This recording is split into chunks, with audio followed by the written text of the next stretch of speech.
Alright, hello everybody, good evening. Welcome back to another Team Wars 2 tournament cast with me, Harpoo, as your humble host. We are going to be covering the final set for the final week of the round robin of Team Wars. It is just about done, sans the top 4. So when we get done with the set, I'll talk about what the general plans are for the true finale. This is a finale of sorts. So we'll get the set covered. Not sure if I'll be joined by others later today. I have kind of an open invitation thing going on. I would have did this yesterday, but I was not feeling up to doing a cast. So we're doing it today, though. Feeling much more up to doing a cast. We're going to be covering the Lizard Lovers versus the Dancing Blades. This is our last set for the round robin portion of the tournament.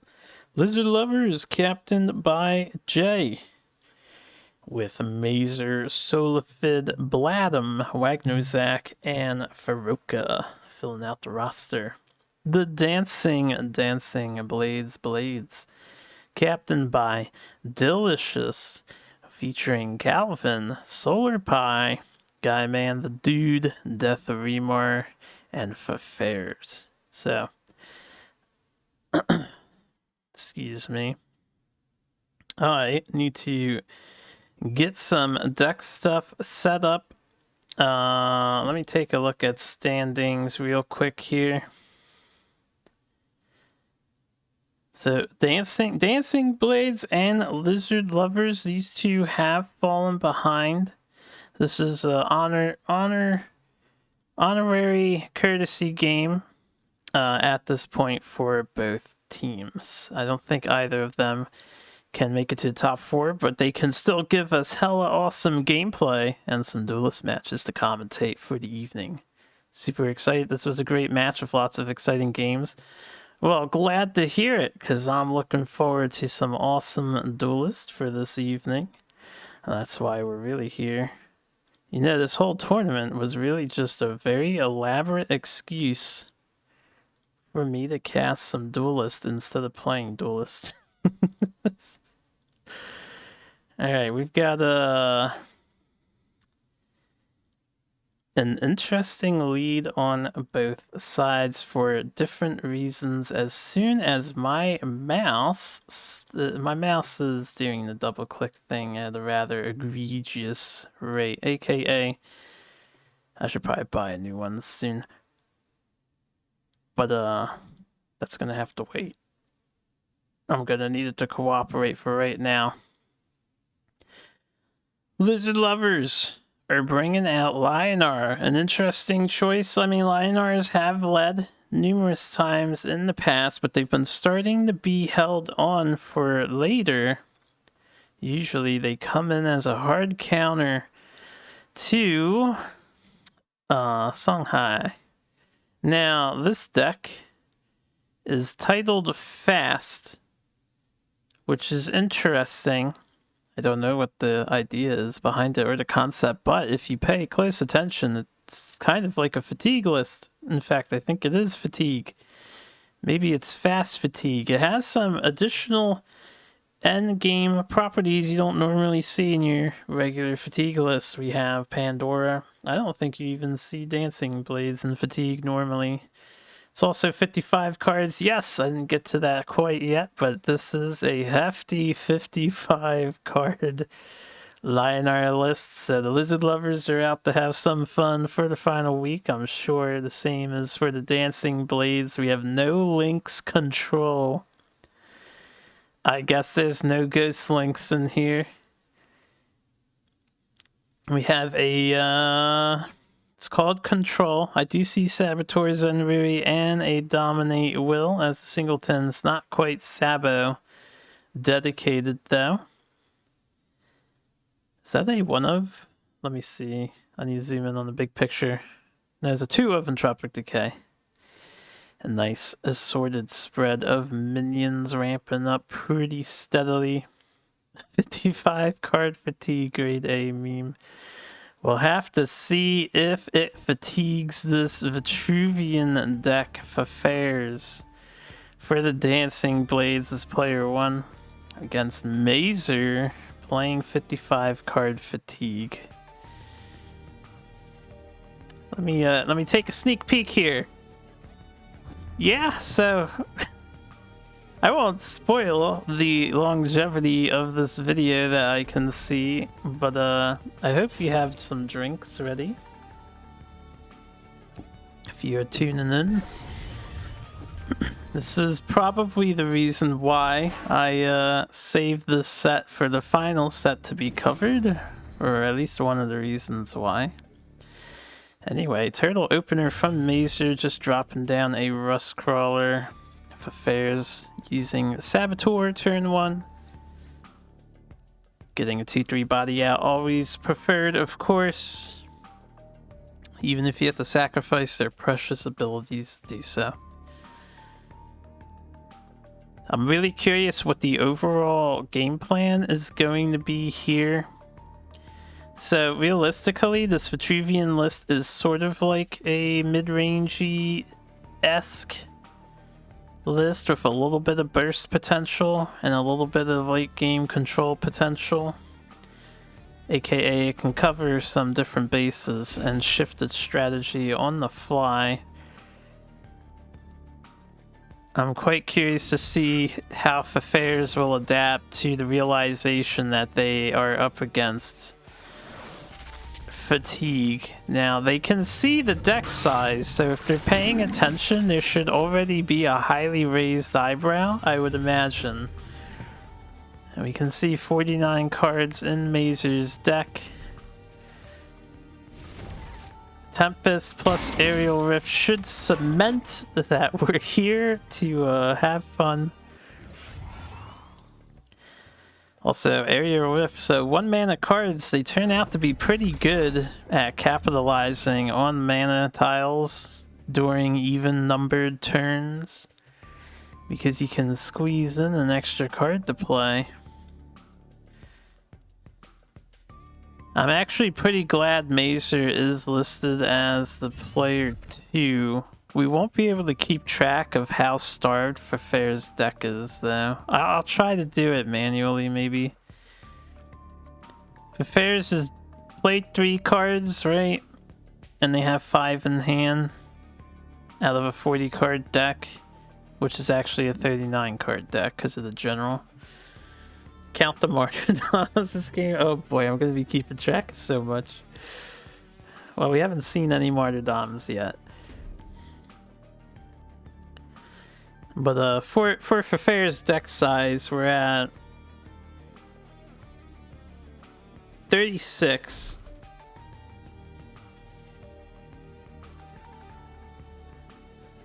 Plus what's in the hand, so there should be 31 cards left in the deck if I did my math correctly. Already down to 29. Don't know if that'll become relevant. We'll have to wait and see. Mazer's got the pants. Is happy to equip the pants. I would imagine if Fairs doesn't mind seeing this, they have the Rashas. And will probably happily cast the Rashas. I don't know what you do with it though. Their hand kind of on the bursty side. Can throw a tiger at their face. Yeah. That's a good thing to be thankful for, right, Smarty? Smarty mentioning they're glad Mazer is piloting fatigue because he plays really fast. Yeah, I don't think we'll have to worry about Mazer roping all the time.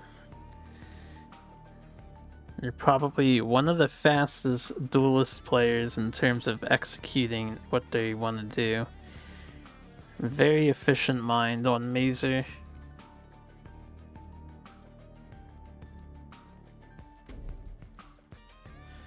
Oh, we could see a ramp to Aymara instead of a Rasha. I mean, with Rasha, you basically just play a Tiger too, right? But playing Aymara early, it's got its merits. You're dealing with Lionar. They don't normally have great Dispel options, or a lot of Dispel options. So playing her now probably sticks. And if she procs, will deter Mazer from hitting you. Oh, excuse me, for the turn. Because it'll take a charge off of their armor. We're currently up to 1 copy of Martyrdom played, 2 copies of Martyrdom created. 1 with Alcuin and 1 with Second Aerial Rift. And there are 3 in the deck to begin with, so that is 5. 5 available martyrs, well, 4 left.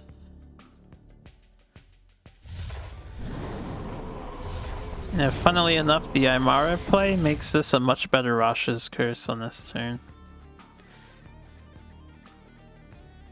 No Dunecasters in the deck, so probably would like to replace first and maybe find a better target for the First Wish if you're just going to go digging. You could also First Wish Tiger and hit face with the Tiger.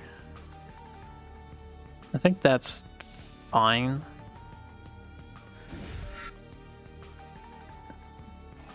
Will Fafair's play around Holy Immo though?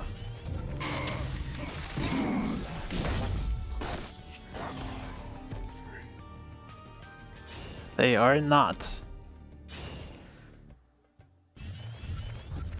Not sure if we will see the Holy Immolation. Mazer has 7. I mean, the Holy Immolation makes the most sense with Silverguard. Yeah, that's exactly what we see. Drew their Dispel. Turn after Aymara is played, but we'll probably hold that for later.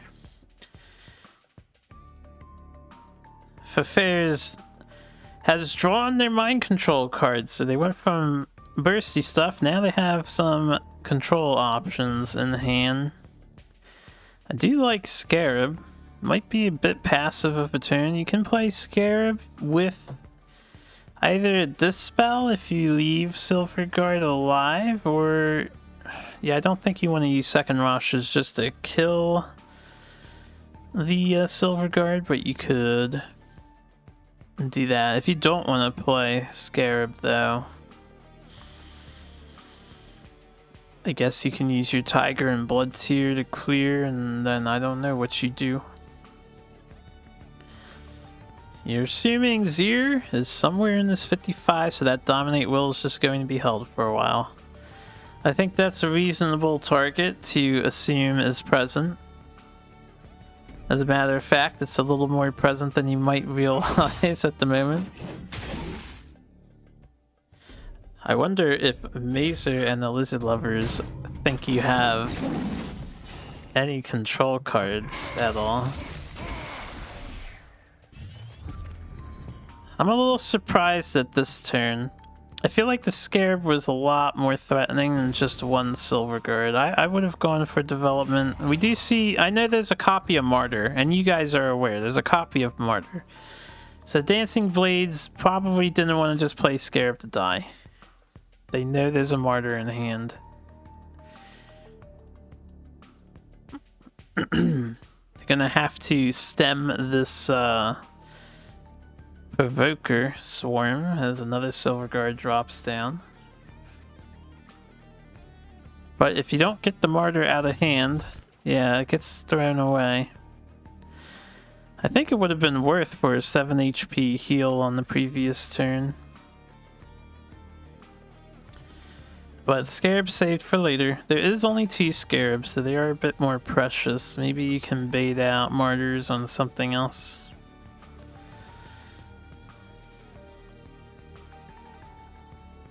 I think a Dispel Zenrui is a reasonable turn, considering the options in hand. You can also develop a Mystic. Gain an HP lead over your opponents.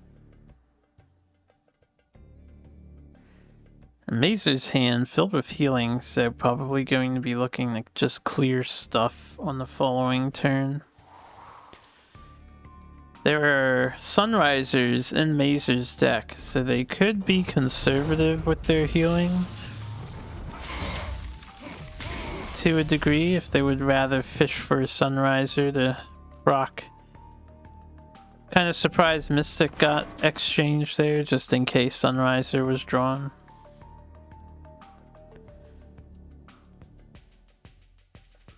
There's that double martyr. It's gonna be hard to keep things on the board against Mazer. You think you meant to play Mystic there?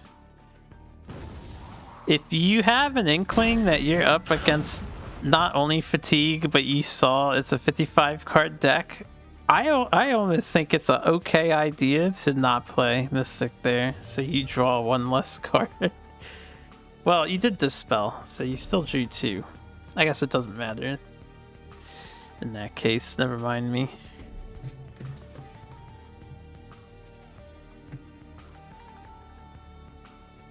Might be looking at Scarab development now.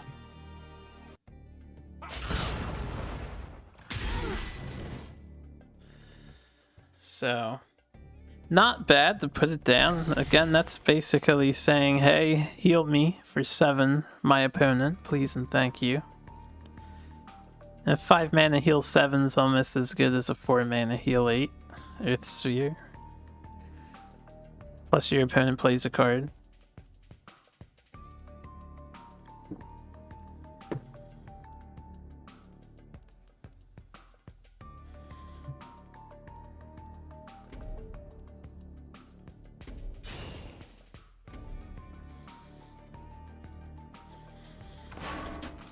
Yeah, I was thinking positioning from here on out's a little tricky.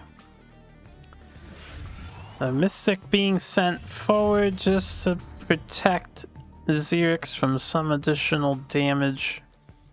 I think it gets killed off either way, so that does suck, but you need something to deal with these minions eventually. Oh, Pandora. Plus Martyrdom. Affairs will be nearly full HP. Of course, Envy spawns the ranged wolf.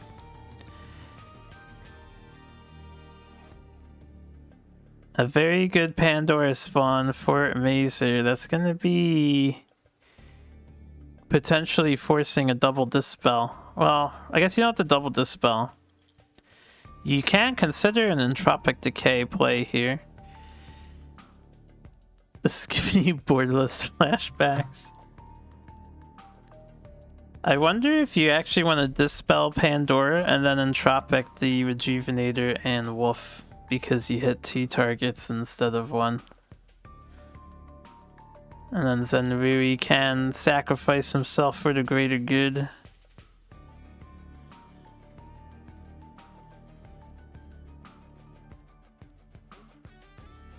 Now, if you're doing Entropic, you can also play another Scarab. Granted, it's just gonna get got, which is not ideal, because that's the last Scarab.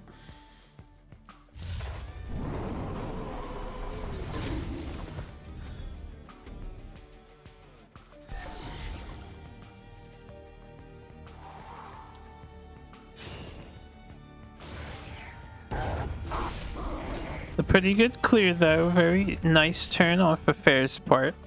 Pandora won't be carried away this time.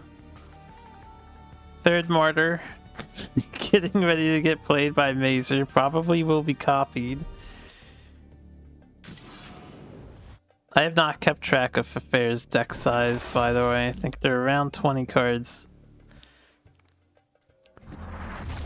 Yes, they do just get Martyrdom back. Not seeing Mirage Master till now is sad. Oh yeah, copying Pandora before dispelling it, that would have been pretty nice. I was wondering if you would consider not dispelling Pandora for a turn, but then you have to deal with another Wolf roll. That would be quite a big gamble if you don't have the Mirage Master on the replace or the draw. I would say Windstrike's kind of nice to see. Will force another Martyrdom to come out of Mazer's hand, probably.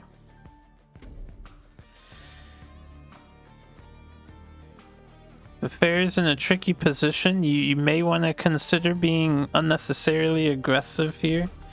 Just because you'll probably get healed again. No, just going up. Though. I don't think that's wrong either. And pushing yourself next to the enemy who has 6 damage on board plus his general. 8 damage on board. Even if you expect getting healed again is pretty risky. Just to hit them for 2. Another Martyrdom copied by the Twilight Sorcerer. And going with the Lightbender instead. Beautiful ladder staircasing, whatever you want to call it. From top to bottom. Don't get to see this too often, Duelist. Like a full staircase. For some reason here you decide that Windstrike and Infinite Staff of Yakir is our win condition against fatigue. You don't actually know how well that works in practice, but we decide it's very important to us. Oh. I think in practice it doesn't work, in all honesty. I think it doesn't work because you have to hypothetically, while not dying, constantly break 3 charges of artifact so you can put it back in your deck to draw again, just to dodge 2 damage of fatigue per card. It's just not a feasible thing. At best, Staff of Yakir buys you an extra turn if you have 1 or 2, and 2 turns if you have 3. That's just my thoughts on it. Nice Zenrui though. A little bit of an army developed here. You're convinced that's how we win the game, we roll with it. Alright, there you have it. The Dancing Blades, their strat is they have 2 more staves of Yakir to possibly acquire. They're going to be looking to kill their Windstrikes and hopefully not see them dispelled. I believe that's the 4th Martyrdom of the game going down. 1 on Aymara, 2 on Scarabs. Holy Immo to clean up the rest of the board. Pretty punishing play on Mazer's side of things. And Mazer, still with 31 cards in the deck. Very healthy deck. For Fairs at this point will be at about 19 and less. I don't have the exact number, but we're definitely sub 20 by the 9 mana brackets.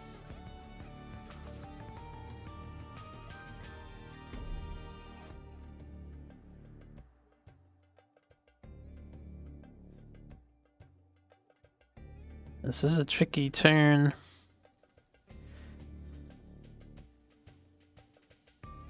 I could see an argument for Entropic on the Windblade and Aymara.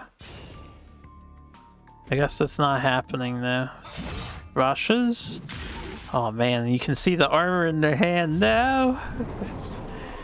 Rasha's too soon.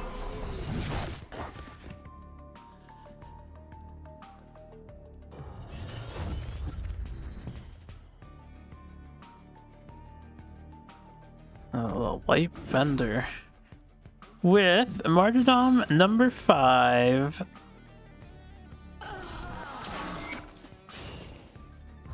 Mazer just passing the turn. The plan is in motion. Mazer will be very happy to fatigue you. He doesn't have to beat your ass down when he's just gonna cast another couple martyrdoms.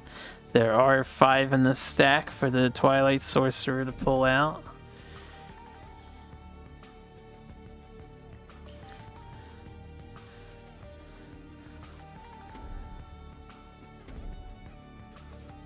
So 2 Aymaras out of 3 are gone.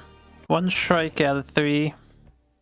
I think 2 Zenruis, right? Both Scarabs are gone. This 1 Dominate Will being held onto for a very critical pull.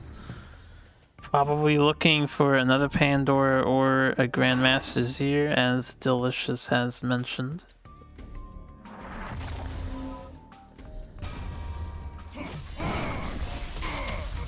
Thankfully, Pop Bears has a 3rd Rasha's Curse to deal with Mazer's 2nd pair of pants. Gonna need an answer for the 3rd pair though.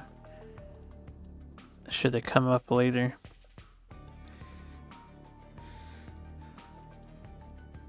Unfortunately, Fafair's board has been wiped out.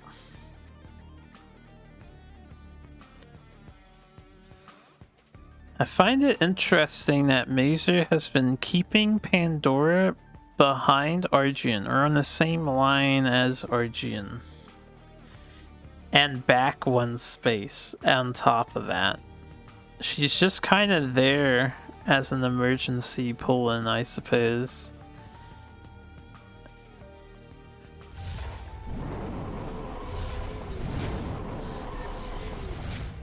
Alright, 3rd Rasha's is gone. That's a big deal. 3rd Armor will have no immediate removal.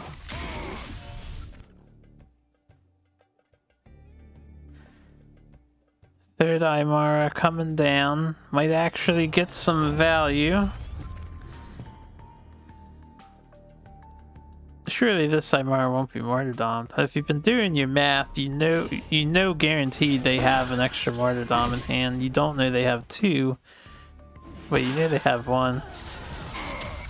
Mazer opting to remove it slightly more efficiently, probably, and healing himself for 10 with a martyrdom, getting it back. So that was the 6th martyrdom of the game. Got a 7th in the deck. Has the 8th in hand.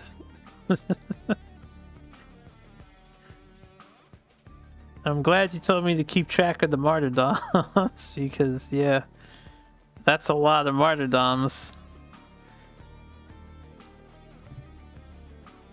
The deck is capable of copying 12 total, right? 3 Areora, 3 Alcuin. There's only 2 Twilight Sorcerers, so 11 copies. 8 copies.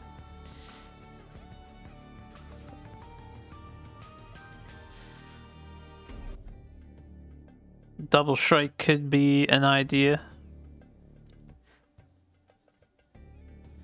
Both generals are at full HP. We have to consider for Fair's deck probably less than 15 cards remaining.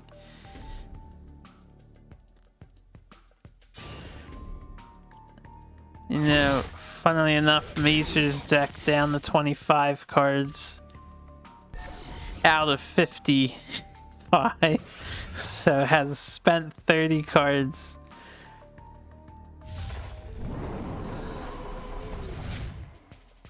In this game, just pretty insane to think about. Well, -1 general. 29 cards spent this game. 6 in hand too, so I guess you would subtract the unspent ones in hand.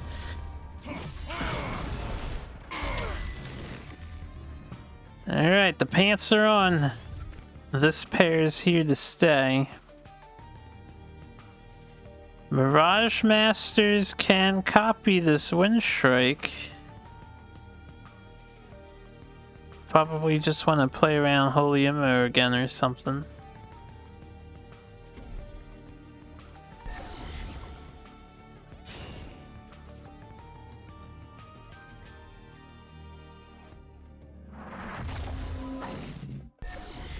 So potentially 3 Staffs of Yakir going into the deck.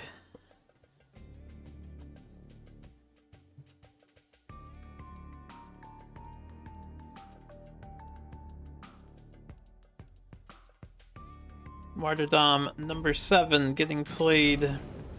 Or was that 8? No, that was 7. That was 7. That's Martyrdom number 8. So 7 and 8 played. Baser walking away. That means the game plan is straight up 2 fatigue. He is not concerned about beating Fafares down.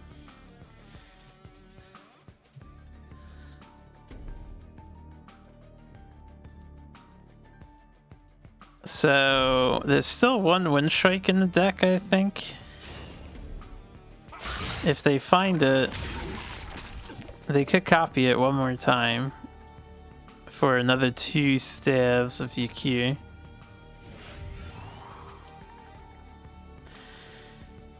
I would guess Fafares.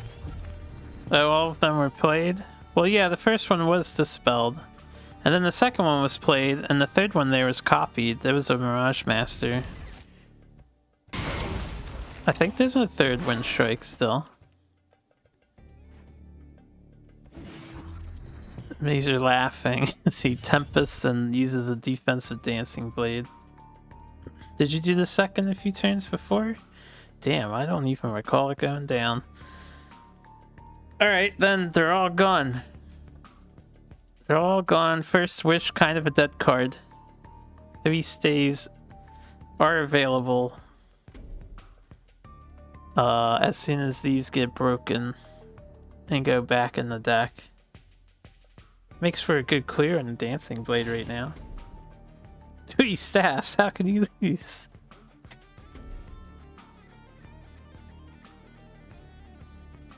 Can they break the staves constantly?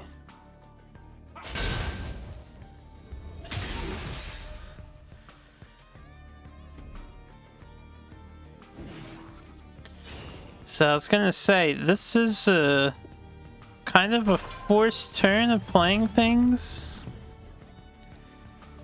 Fafares does not have the luxury to not play cards, unlike Mazer. But Mazer also doesn't need to worry about it quite yet.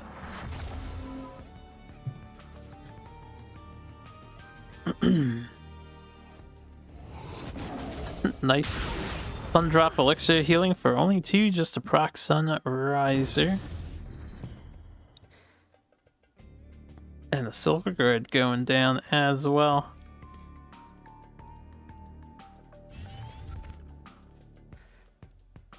Do you cash in on Dominate Will now?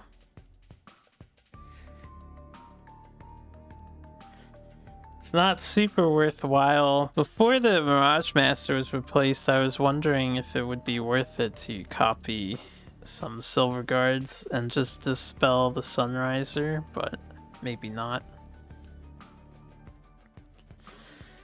This is the last Silver Guard night.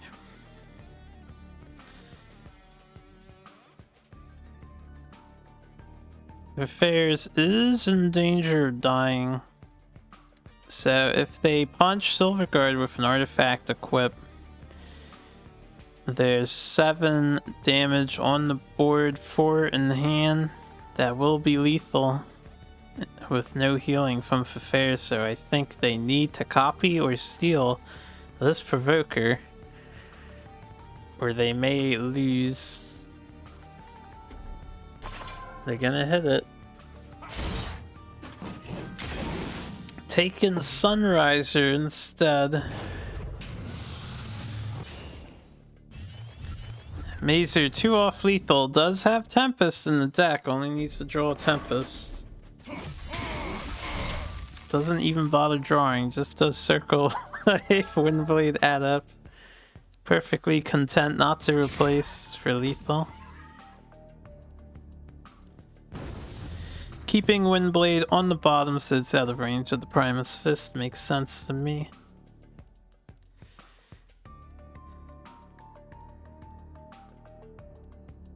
kind of hoping we would see double-digit numbers of Martyrdom played. We still need the 9th and the 10th afterwards to do that.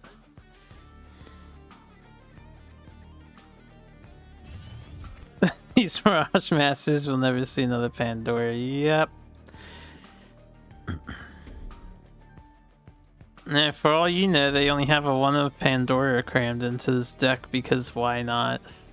I'm surprised there's not a 1 of Zurael in this deck. There's enough minions to warrant it. And Zurael with Pandora in this kind of a list is actually hyper dangerous.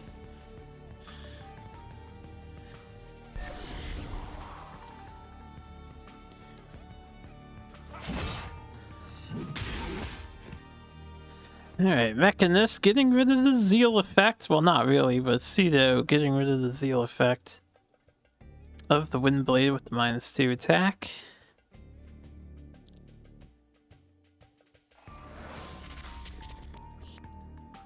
Affairs is going in with cards.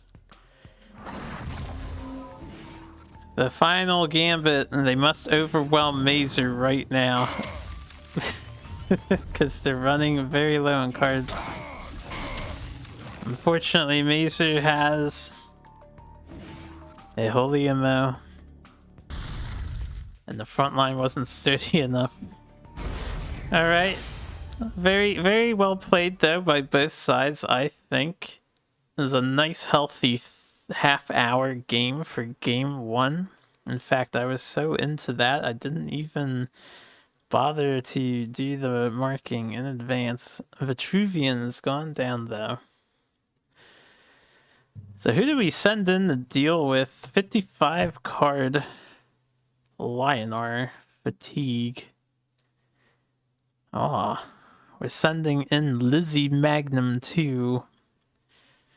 Pretty late game heavy Magmar list over here. A couple of Chaos Elementals featured as well. We have Pandoras of their own and Zurael as a 3 of. No, that's a 2 of. My bad, 2 of. Had to zoom in. Triple Earth Sphere should keep Vath even healthier for quite a while. I would say this deck looks pretty good against Lionar on paper, especially the Fatigue variant. We'll have to see if that is the case when we get to this game here. Let's load up game 2. Death Remor.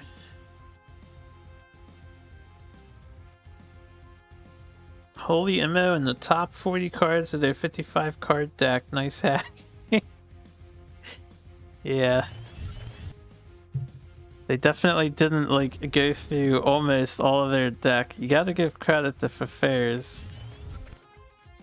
They were probably down to single digit cards at the end of that game, but Mazer was down to sub 20.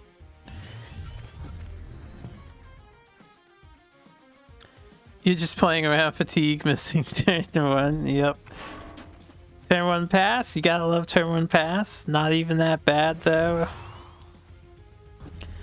I think Magmar is one of the factions that can get away with it more often than others because of the power level of the rest of their cards and how much AoE the faction has access to.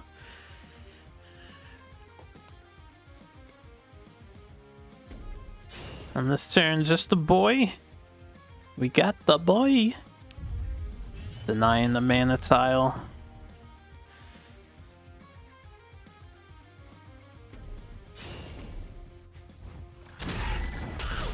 Mazer going for burst. It's actually a pretty alright turn, right?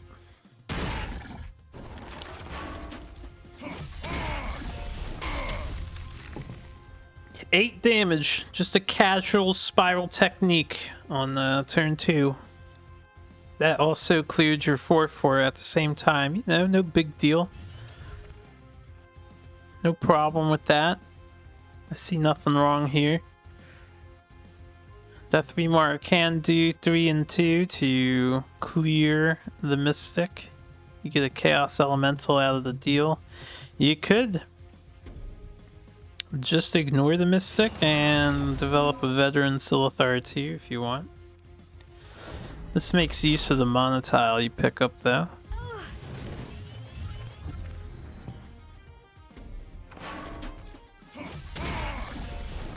What beats Fatigue Gnar? I think there's a lot of decks that beat Fatigue Gnar, isn't there? It depends on how efficient your deck is at doing out-of-hand things that don't require putting minions on the board as much. Because if you're just getting martyrdom the whole time, you're probably losing. But if you can, say, OTK or develop a bunch of hyper value minions, or bring your minions that get killed back and whatnot. Playing a non-meme deck with 40 cards, yeah, they're not unbeatable by any stretch.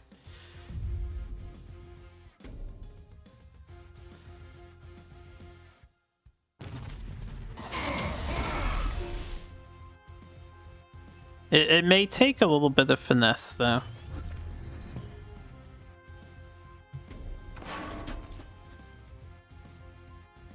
It's frustrating playing against this, yes, I imagine it can be. But that's the point of the deck, right? Sounds like Fatigue Lionar is working pretty well against you if you start to let the frustration get you.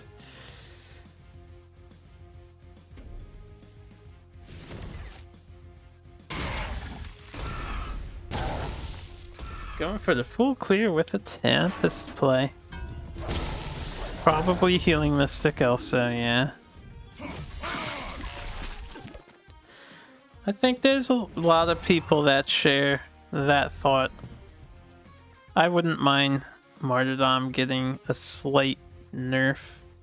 I like the idea that was proposed by somebody for Martyrdom to only work if it actually heals the enemy general, so it doesn't work if they're at full HP. This way Martyr can't be played on the earliest turns, gives the opponent a chance to develop some board and whatnot. I like that nerf. Yeah, turn 2 Martyr with like a Silver Guard. That's rough. That's really rough. Anyway, Harvester's down. Mazer doesn't care. Pandora's down. I would say Death Remar doesn't care. I forget the name of the Frenzy Wolf, but this is the Frenzy Wolf, right?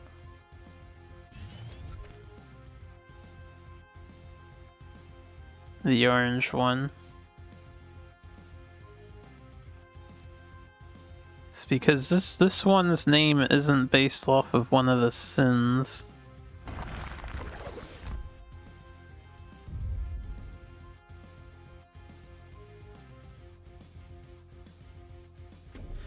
But yeah, Egmorph.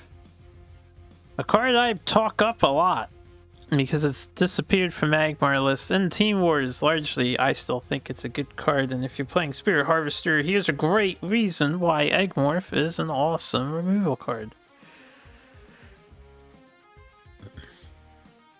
Do I miss Kron? You miss Steve?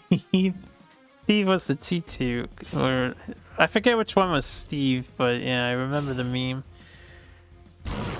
Steve was the force field guy, right?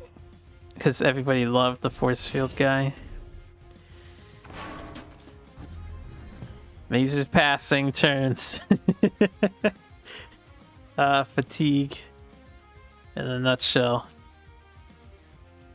I don't miss Kron personally, no. Kron was too good in my opinion, and even when he was nerfed, he was still too good. That's why he was everywhere.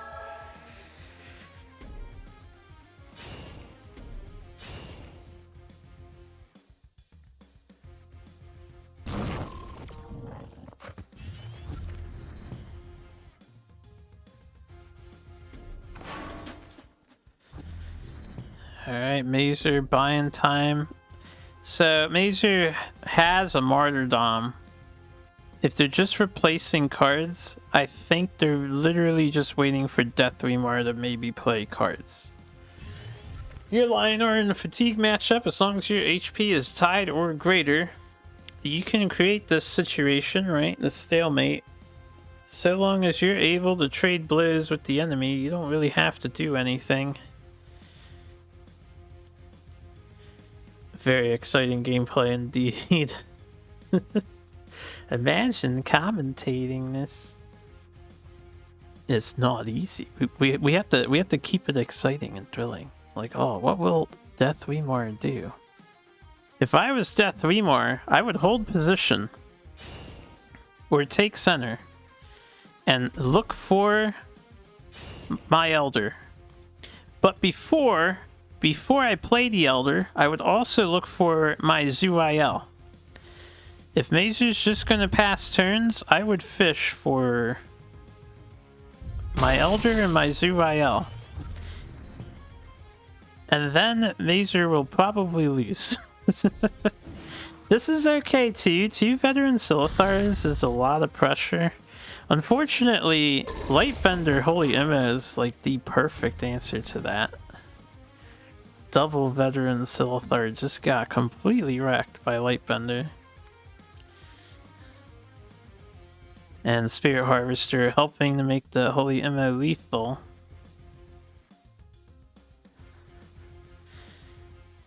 Death Remar has the option to just keep walking away. They don't have to hit with their Harvester if they don't want to weaken it. I think you saw the Dancing Blades, you know that exists. And if you want to, you could just walk away from the Lightbender and let your Harvester kill it over 2 turns. So once again, I would be fishing for Zurael. And I said Elder, but you can also do Pandora. We have Pandora. Play another Harvester. That is probably going to lose you the game. We just discussed it. What do you want to do against Fatigue? You want to beat them down without playing minions, if you can. Playing minions is playing into Fatigue.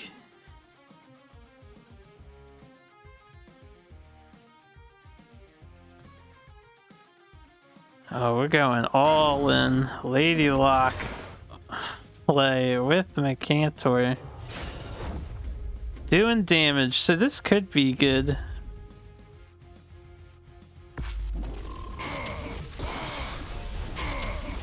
Rope every turn. Remember, if you can fatigue the mind of your fatigue playing opponent, then you're coming out ahead, right? It's just as draining for them as it is for you. At least conceptually, you would think it is. Barchion is getting jumps. Spirit Harvester goes down. Aerial Rift copies Martyrdom.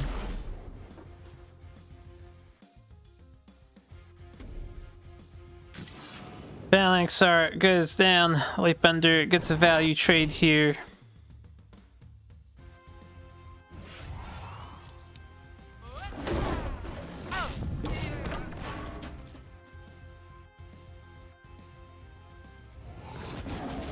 Alright, Mazer did drop down 5 cards there. Thanks to Aerial Rift cycling. Still has a decent hand size. It would be a very good time to drop Elder. Hashtag just do it. Hashtag listen to Nike. Spirit Harvester. Ah. It's very passive. It's a very passive turn. Sun Drop last there. That Sun Drop wasn't initially in hand, I think, right? There was the Aerial Rift pull. I need to look at the turn again. I don't remember what the Aerial Rift pull was.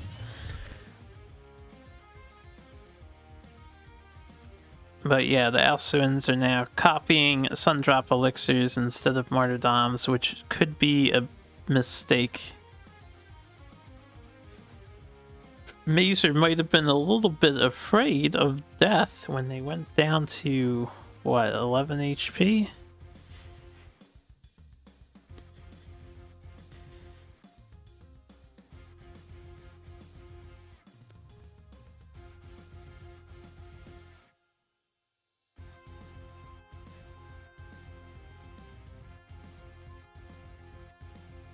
Alright, on this turn, I still would consider an Elder. Very much so. The egg will stick on the board despite Harvester being present. You could just smash face with Macintor.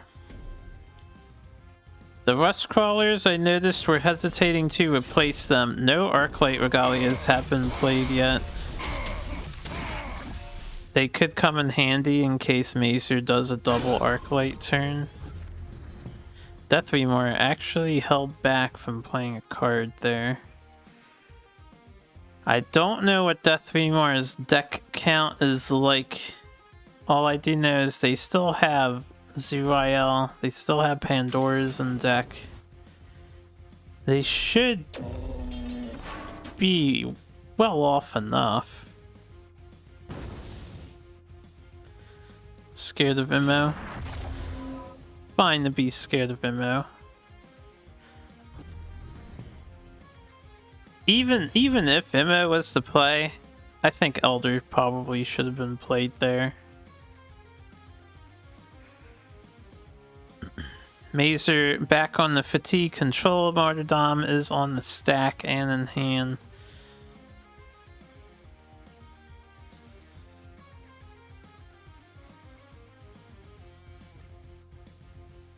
Magmar is in trouble. Did not draw a meta.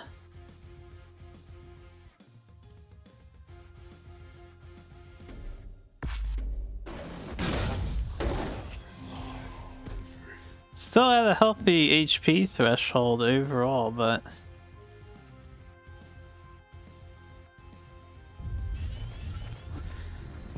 there's a meta. That Metamorph will help a lot. Meta plus Rust Crawler. These are pushing in some hard damage though. It's 9 DPS. Ooh. There's no Vindicator in this deck, but if there was a Vindicator in this deck, that could be could be risky to drop down to 8.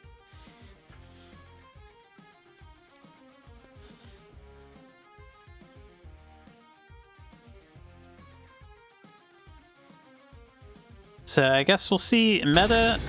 If Death Remore wants to dump their hand, we could see Flash, Lady Lock, Healing Mystic, and Rust Crawler.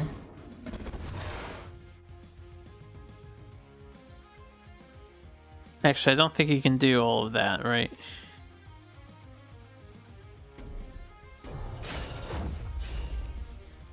Yeah, probably Rust Crawler gets played.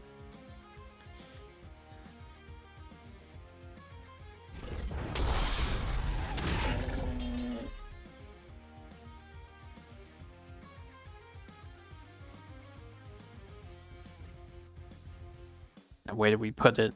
Backlining it pretty hard.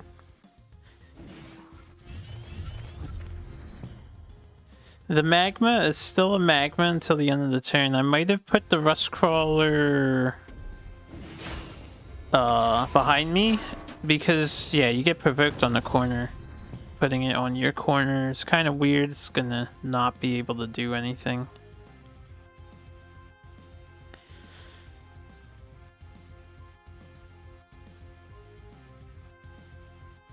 Earth Sphere, very decent here. Going back to 20, big deal. Flash Elder works with Earth Sphere. Unfortunately for Death Remore, Mazer has the answer for this Elder with Martyrdom Tempest. However, He'll be going down to 6 HP if he does it. So, might be good. Also, if Death Remor top decks into a Zerael, this Flash Martyr only works once. Zerael can pull that back if it gets killed.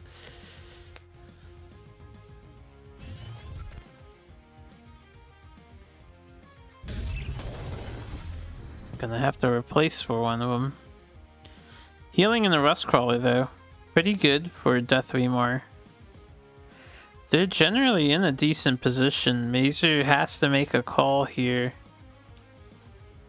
You could leave that Elder alone and try to do a face race of sorts. Develop some minions. And just attack Vath since he put his army very far away from him. If you do 7 damage now, and you develop another 8 damage on board and Vath doesn't answer it with like a... Nope, never mind. Not risking it. I would maybe consider trying to kill Death Remor over the next 2 turns because he has no minions protecting him. He would have to like specifically Metaplasma to ruin you setting up a board. Oh, what a place. We were just talking about this. Punished for killing Elder.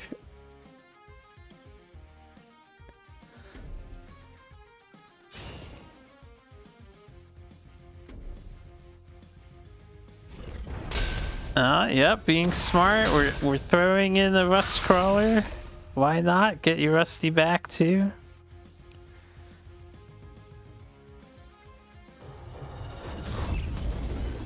Where's Rustcrawler? Was Zerael bugged during this? Zerael glitched still? Yeah, okay. Maybe Zerael was still not fixed when this game took place. It was a while ago. It was a very good Elder spawn. In striking range of Argeon and the egg is in a safe spot. Zerael getting sniped, egg getting sniped.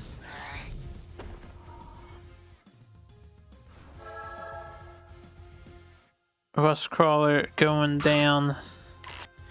Playing into Mecantor though.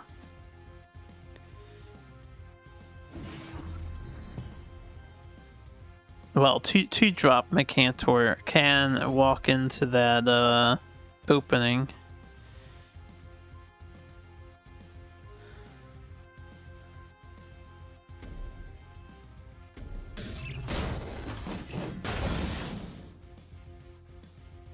Yeah, I'd do it. I'd Nat Select. You want to guarantee your egg stays alive. You can just heal up your elders back to 7 HP. And chill.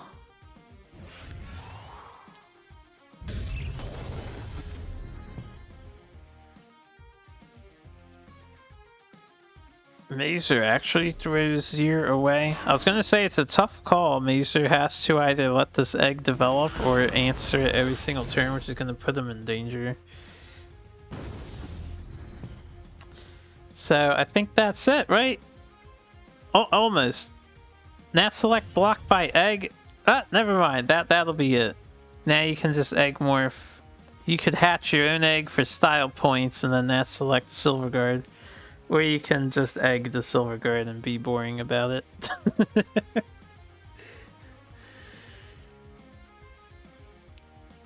You know, if in the scenario where Mazer doesn't die, which he does die here, you want to hatch your own egg.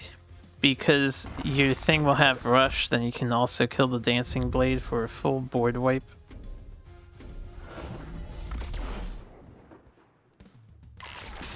Pandora and Elder. Yep, Pandora and Elder and Zerael. You're talking to each other, explaining the lethals. Yeah, there's a couple ways of doing it. The Magmar deck to me looked good. There was a tense moment. I was worried for Death Remore. I think Mazer could have pulled it off if Death Remore kept playing too passive. They held on to Elder when they had an opening. There's like 2 turns they had an opening for a good Elder, and they held back just to pass instead. Anyway, so Linar goes down. The natural predator of Magmar is coming in. We have Songhai. We have quite a special treat for those watching today, courtesy of Bladum.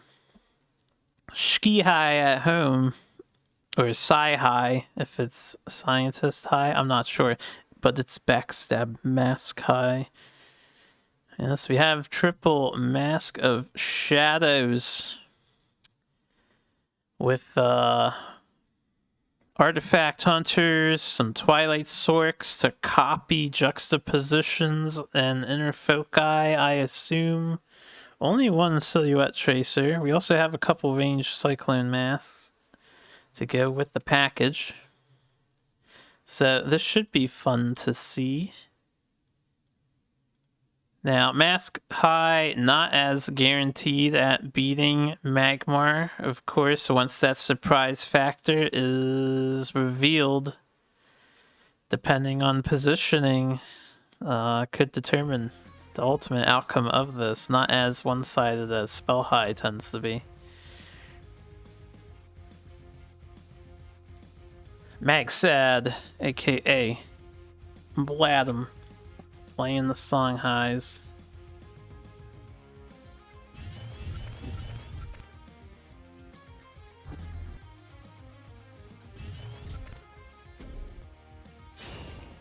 Oh boy. Death Remore, have the insight in your mind. Pass on this turn. It's actually better for you against all of these artifacts in deck. Don't do it. It's okay to develop 1 Rustcrawler still. You probably want to ramp to 4 mana if possible. Even if you knew there were 5 mask artifacts with 2 in hand on Magsad's side. Magsad gonna be happy to see a Rustcrawler drop on turn 1. So could reveal their game plan right away with the Cyclone Mask and just push face damage. Could develop a Rocky and take it a little slower. Tuskborn Shambles. Tuskborn would still be okay, because you can deny the mana tile ramp. And if you don't attack with Tuskborn, you can force your opponent to move down and deal with it. Well, encourage them anyway. Oh, very defensive opener. I forget if this one has someone who claimed it as their own. It's kind of a forehead opener, but only moved 1 space forward instead of 2. Staying back away from the mana tile. It's no max listed in the roster. And there's also no rules against alternate accounts or changing your account names between each week.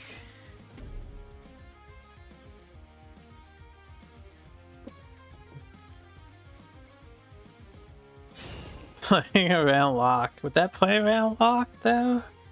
Because lock implies something comes with lock. Death Remore probably feeling pretty good about playing Rustcrawler. We did have a veteran Silithar to play. Pretty defensively positioned too. Held it back.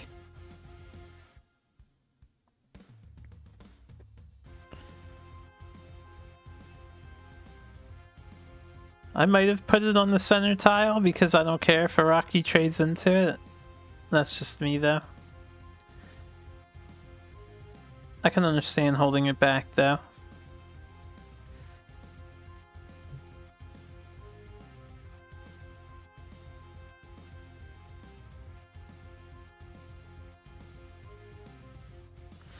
playing slow to not walk into Araki here. Yeah, I mean, I understand it. Araki and Songhai sounds scary conceptually, right? It's like, whoa, that can do a lot of damage to me. Magsad, aka Bladem, revealing their strategy. They have gone double mask. They've gone face. 3 damage. Time to find out how good double mask is. Man, it's like a little bit of a blast from the past. This artifact combination was very deadly back in Duelist 1. In conjunction with Crescent Spear, whatever the hell that other artifact was called. And of course, the one that makes the Songhai General move twice. This was an entire archetype on its own. Maybe it will be again in the future. Don't know what Dreamsloth plans on doing with that. Yeah, you're gonna march the army forward now. Might see a double Lady Lock. Yep. Feels a little bad to do a double Lady Lock, but there you go. You gotta lock your opponent down somehow.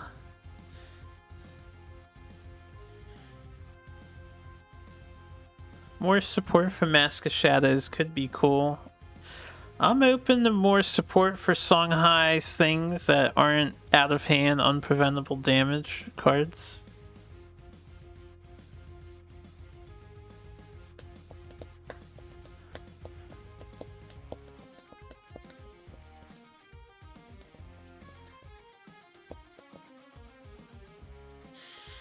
The mask is 3 backstab now, right? Plus 1 attack, so 6 damage is a pretty big backstab.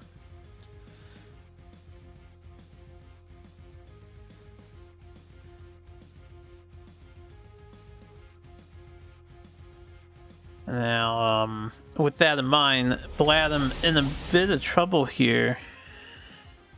Sending away 1 Lady Lock using their juxtaposition, interestingly.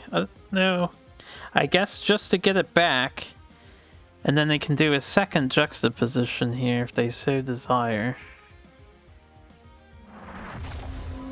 Okay, that gets both Provokers off of Bladem.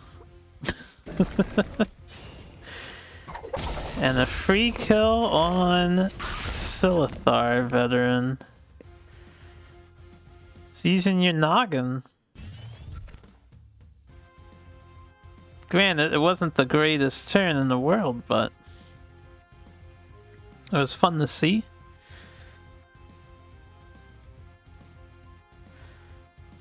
You could arguably make this Metamorphosis play. I think we'll probably, yeah, see 1 trade happen, and then Chaos Elemental and Rustcrawler, which is also very, very good turn.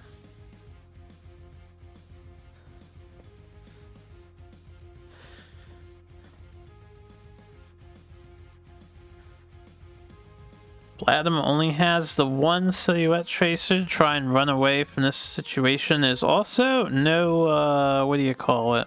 Mist walking in the deck. So not all in on the runaway game plan. Mask of Shadows gets hit. That probably sucks more than Cyclone Mask at this point. So good job, Rustcrawler, for hitting the Mask of Shadows. Like this triple Primus hand. Actually replaces a Primus. I might have replaced an Araki only because you have another Araki in your deck and you don't want to draw it right now. Whereas there are no more Primus Fists in the deck, so you can't draw them back anyway.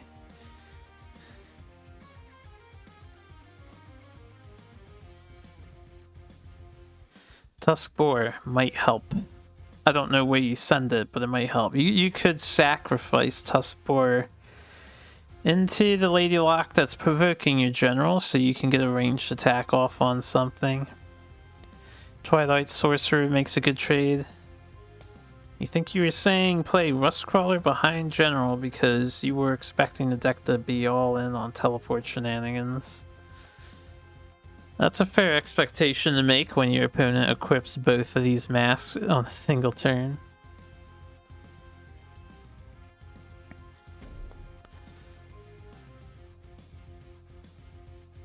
Alright, Bladum doesn't want to sacrifice Tuskboar.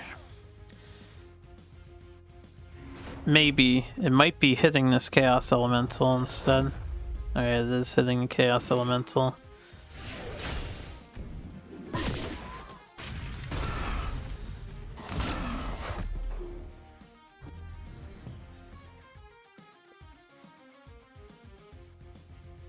If... This plays around Macantor a little bit better, so I like it. I was about to say, could have played Tuskboar first and walked it up and then buffed all of your minions, so Araki gets the extra attack power.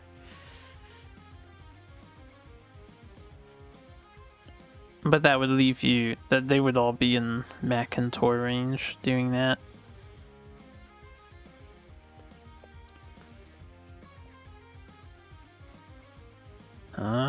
Thinking about meta. It's an okay meta, you get a board clear. Or you leave the Araki up and clear the Cyclone Mask off.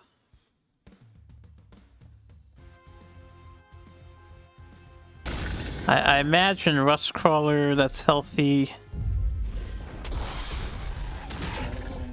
goes up and gets Twilight Sorcerer, or I was imagining the other way around for that happening, but yeah, this works too. Actually, leaving Cyclone Mask up, I'm a little surprised. The 2 free damage is 2 free damage. The 1/3 could have been decent to keep around if you got Macantor in hand.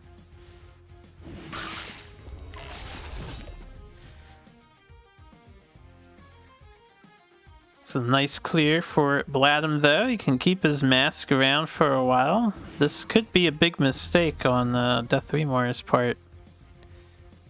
Oh, never mind. double nat select and they can punch face. Well, I said could be. You know, they might not have had double nat select.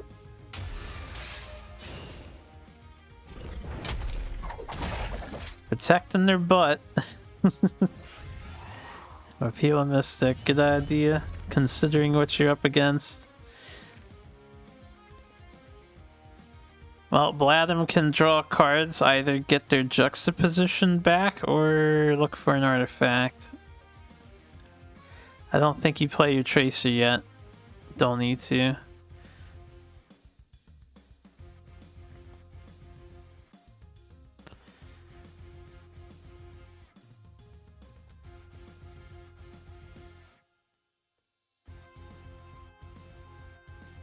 You also have to consider playing around Macantor before you move.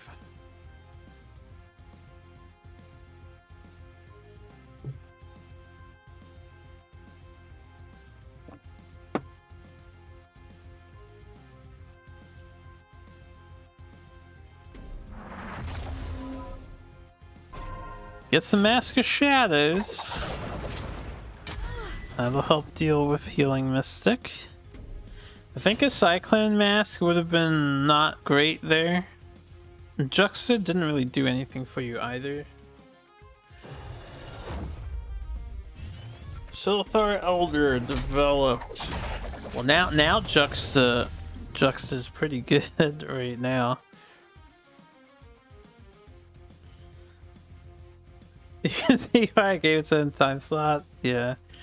Well, I've been doing the two sets, one set instead of 3 and 2 because 3 sets it can be a little heavy. But yes, this was a long I mean, thrilling set. Courtesy of, you know, the first game being a half hour and the second game being a half hour-ish. I have 43 viewers. Well, thanks for being here, everyone. I don't look at my numbers, so I had no idea. Do I actually? That's not what I see. I would have been pretty impressed. Twitch is bugging. It's okay. Keep lying to me, you know. Gotta feel good sometimes, even if it's not true.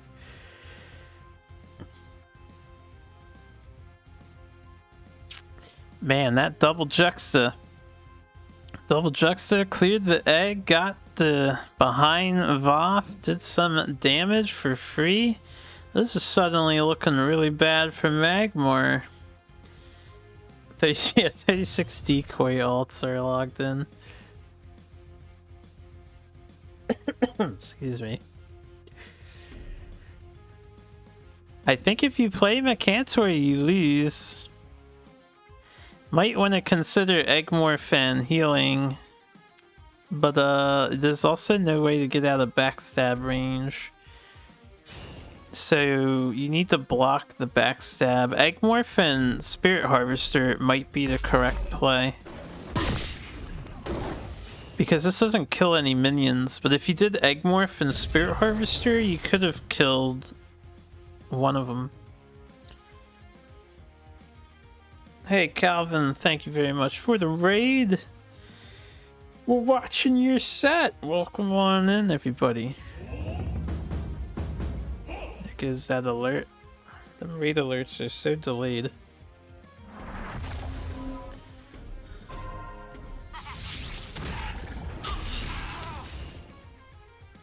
Yeah, we can see it is lethal. Second mask making it super lethal. I think there was a way to survive at least one more turn. I think Harvester Egmorph was the way to go. Harvester protecting your back. Egmorph killing something, because Mercantor only did damage. Just some damage out and didn't really do anything or block important targets. But Magmor goes down to Songhai as it tends to do. Interestingly enough, we're actually initiating a Songhai fight. Battle of the Red Brigades. It's Spellhai Classic at this point. Versus the Sci-Hi at home. I have no idea. I would assume Spellhai is favored here. With the sole exception of a crazy hand from Bladum. Bladum does have some healing. But is gonna have to get a backstab off with the masks in order to do significant damage.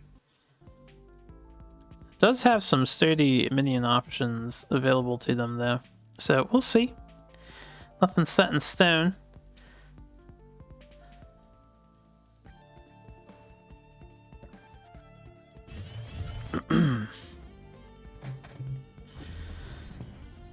It's a great Spellhai hand to open with.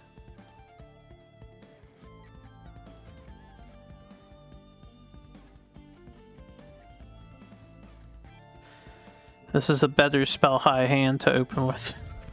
Good replaces. Your deck isn't as cool as Bladum's. Well, it's not about cool. It's about crushing your opponent with the try-hardiest strategies. And having fun.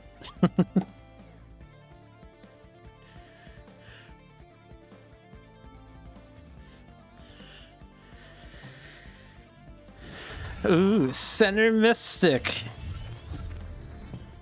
Because we're facing against Songhai, and I'm sure Bladum can just smell the bacon in hand. Delicious could do Kaido Chakri development here. Because of the deck you're facing, wouldn't be horrible. Bladum doesn't even have Phoenix Fire. The only way they answer Chakri is Juxta or Cyclone Mask. They technically have 2 shrouds as well, I suppose. Bacon Kaido, also pretty good turn.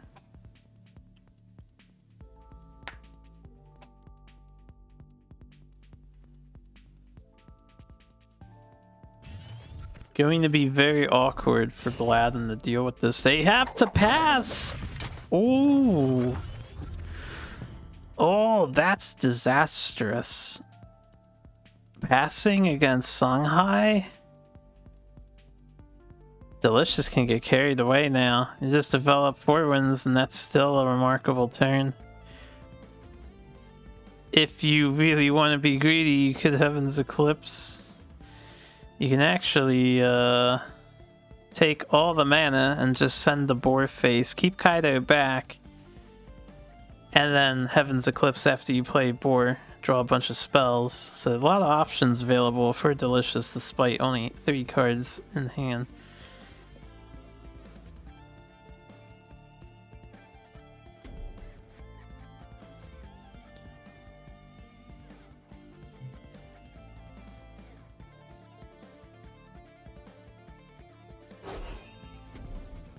Looks like they're going double. You could still 4 wins here. You don't have to Heavens, by the way. Yeah. They'll just take both tiles and play 2 and 4. I like it. I like it a lot.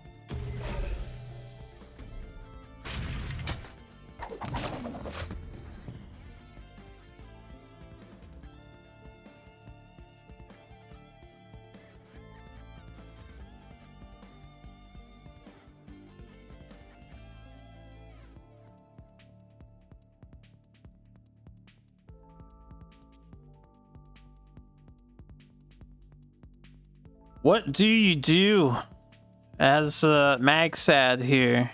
Could put the Magsad emote.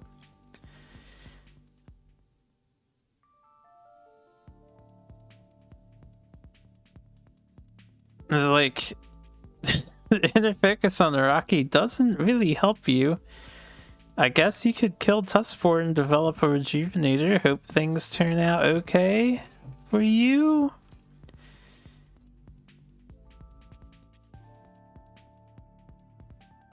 I'm seeing some rapid cursor movement on Delicious's side, right? The red one.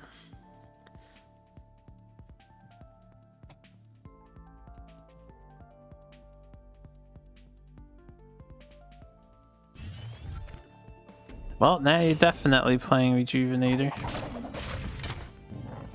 Choosing to block off the enemy general makes a lot of sense to me. Draws a Shadow Mass. That was a rough couple of turns for Magsad. I didn't realize the deck could brick quite this hard.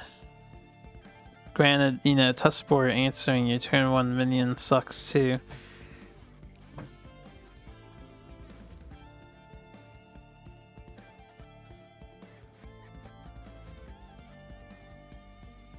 Can't play Chakri with the Heavens. I think just Heavens is worth considering, yeah. See what you get before you move anything and do anything else. You miss out on the healing, but you don't know what you want to do yet.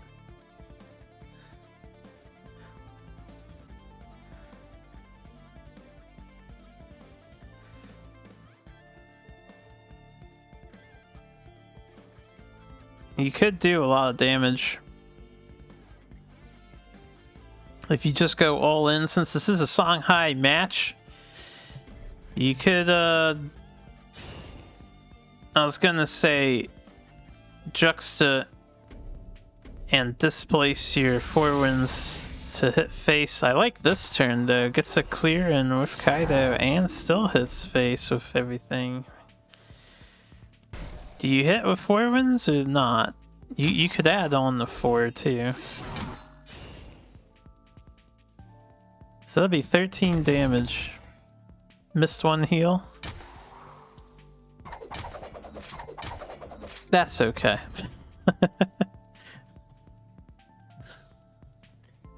They could have hit first before they did the inner focus on Kaido.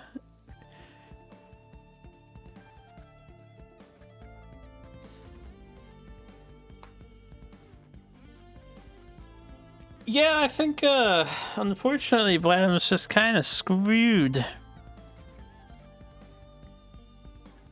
They have another 6 damage coming at their face from Delicious's hand. That's just with Chakri and the 2 to 3 cards. Magsad can kill 4 wins, but can't kill both. You can heal for 4, do a Juxta, and backstab the 4 wins. That's what we're seeing. What a Magsad game. This is pretty sad to see. I think he's still dead, right? That's 4 damage for Chakri plus 3 for Saberspine. 7, 8, 9, 10, 11. So exactly 11 damage with Chakri and 3 cards. What are you gonna do? Sometimes you just... Ah. It hurts. It hurts to see. This is more than 11? Is it more than 11? Oh yeah, you can backstab with Kaida and do 13. True. Very true. Yeah, I don't think there's anything Vladim could have done. They essentially skipped a turn and then lost a turn at the same time. It's just they got trounced. That's the word. They done got trounced. Spelled High proving its superiority over its funner brothers, quote unquote funner.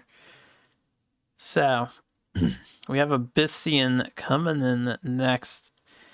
Jay destroying, I assume, ladder. Jay destroying L. A unique Abyss list from Jay.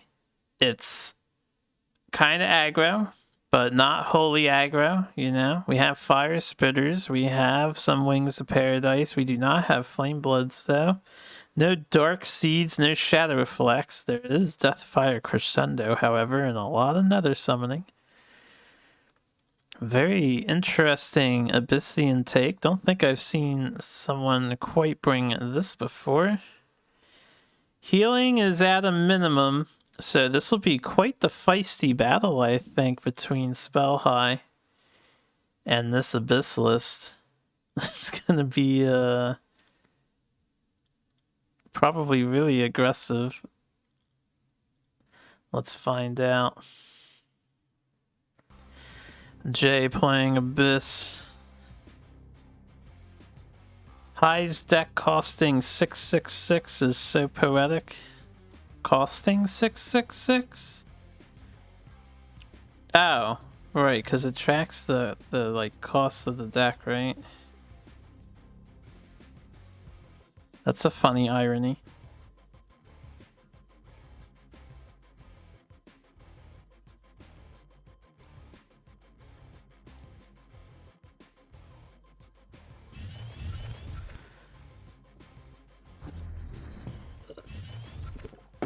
Taking a sip of my drink there. Yo, is that a turn 1 Phoenix Fire face?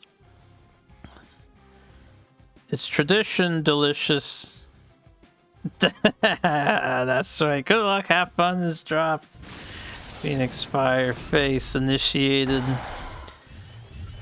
Truly, there's no finer turn 1 play for a Songhai to do than Phoenix Fire.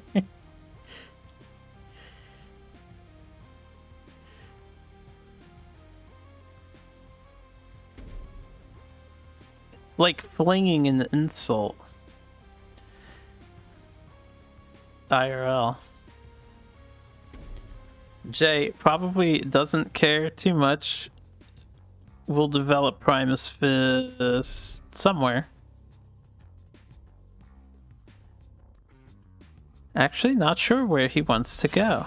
No, going too forward. Was looking at a turtle opener for a second there.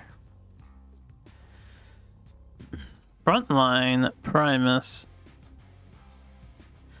I guess you might as well given the Delicious did no development on the turn, and if there's a Tusk Boar, this is gonna die no matter what. New Void Pulse, pretty good at dealing with a Tusk Boar that kills you 2-drop. It's been like 3 or 4 no minion turn 1s this set already. You guys definitely seem to be having a little bit of difficulty. Both teams here. This is quite humorous.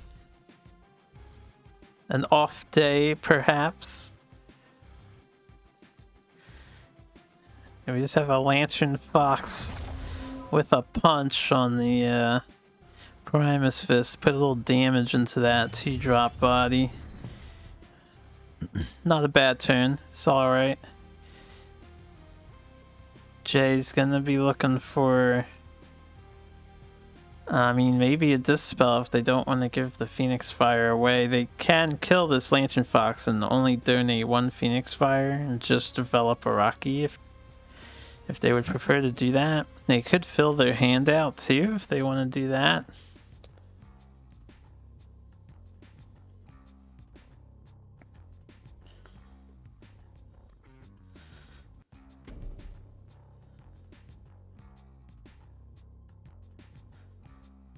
Should have SSS to empty hand. Yeah, Saberspine Seal would have also completely killed the Primus Fist. That honestly could have been a worthwhile move. You're fighting Abyssian. There's not a whole lot of 5 HP minions that you absolutely have to have SSS for. Alright, so he's going for the minion value. Gets 2-3. Oh, wait, that's not 3-3 anymore. 1-3-3, 1-4-2 on the board. New stat line and a clear. Oh, no, not a clear. Void Pulse face to get their HP back. Probably looking to refill their hand on the following turn and then hopefully have explosive plays after that. Songhai is going to be a little distracted with the board presence on this turn, so I think it's actually really good to set up your Rite of the Undervault for next turn. You're going to be most likely, ideally, unscathed on this turn, because Delicious will probably kill 2 things at least and not hit your face. Looking at Delicious's hand, Phoenix Fire on Araki makes a lot of sense, and then they can punch whatever they want, develop the 2-drop that they desire to develop. I would do a Chakri. Delicious also thinks Chakri is the way to go.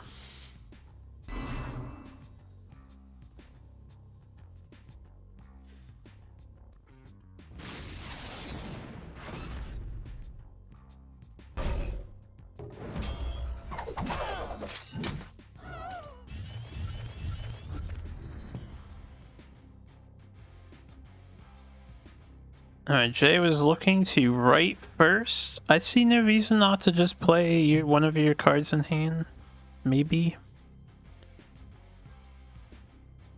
Well, unless you're afraid of Chakri, you can write first looking for an answer for Chakri. AKA Demonic Lure is the only answer you have for Chakri. Demonic Lure got, though.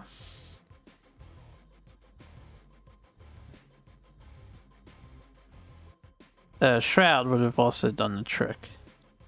There's 1 Shroud in the deck.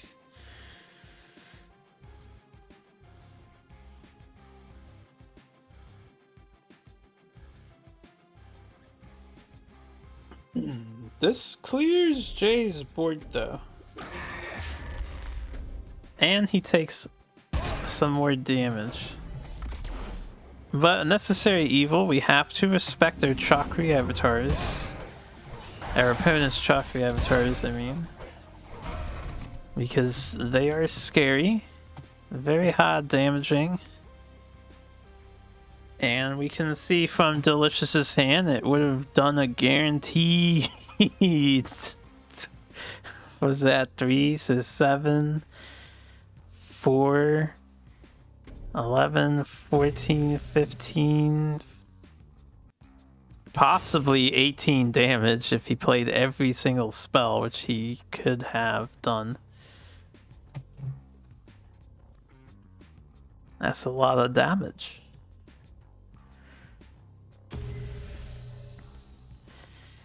Heartseeker going down. Jay has pings. He's probably not too worried about the Heartseeker. Kaido Assassin. Well, Jay has pings and can assassinate it. Actually, Jay has the perfect hand for dealing with this situation. The only question is, will Jay position in a way that his minion protects him from Delicious and those Saber Spine seals that Delicious has? Oh, not worried about it. Just approaching Delicious, and he's gonna drop some minions' face.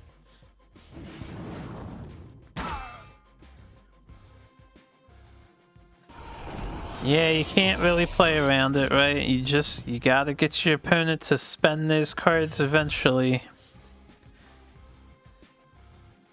There's nothing wrong with playing your card out knowing it's probably gonna die, right?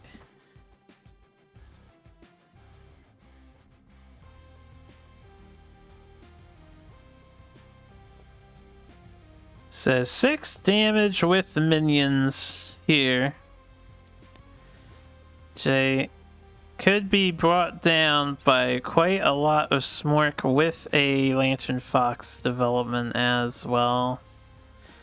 Delicious could also just clear board if they want to Phoenix Fire the Night Sorrow Assassin, hit the Blood Tier, and develop Lantern Fox. The only thing is, Lantern Fox's Phoenix Fires are looking like they're going to be missed, which is why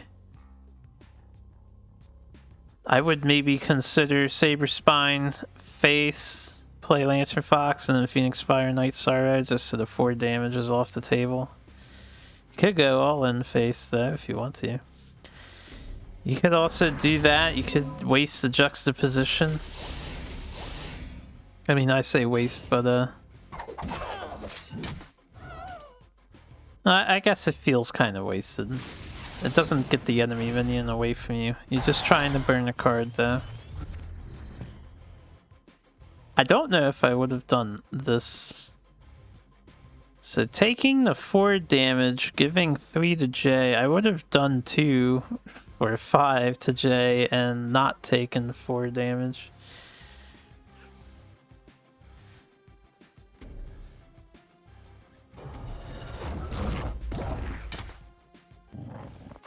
Spectral Revenant pushing Delicious down to 10. Blood's here down to 8. Jay gonna have to calculate how likely am I going to die if I drop to 16 against Songhai.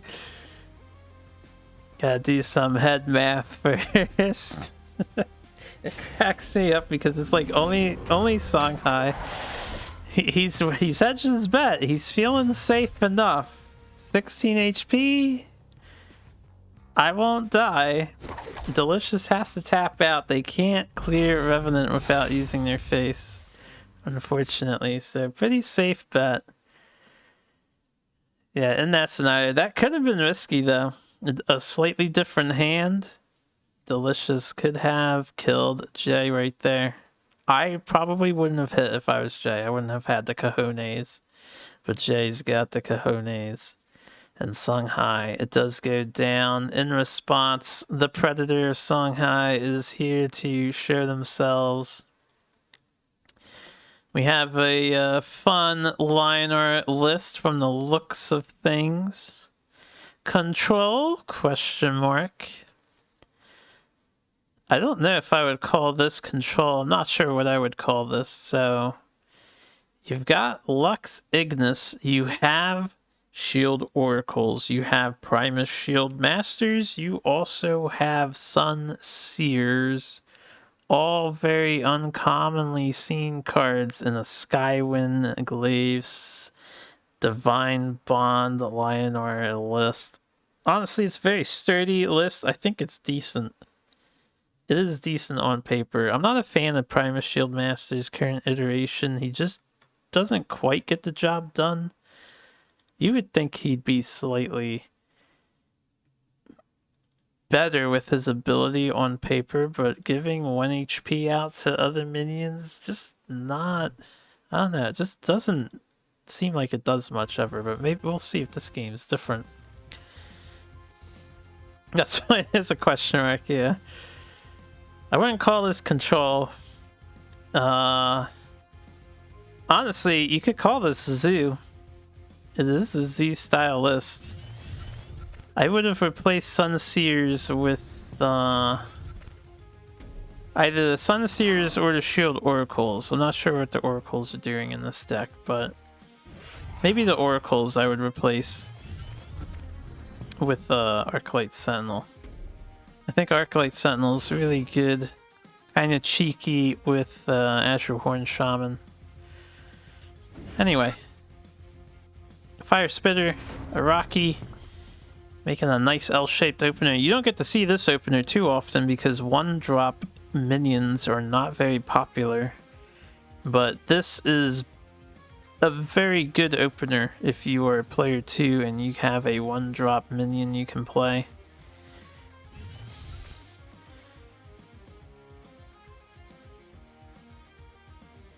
Could see a Tempest come down just to punish this. While Shield Oracle wouldn't be protecting anything, you could also deny a tile ramp by just placing Shield Oracle in the center. Granted, you have to Tempest it if you want to get rid of the Fire Spitter. Oracle's better than Sunseer for sure. You think Sunseer is kind of bad. Conceptually, Sunseer can be good, but it like really wants to combo with Inner Focus or Vindicator and buffs. Sunseer. Or Frenzy, you know. Sunseer loves Frenzy. But yeah, I like Shield Oracle. I think Shield Oracle is borderline playable. I use it a lot myself. Not a lot, but I've messed with it a lot.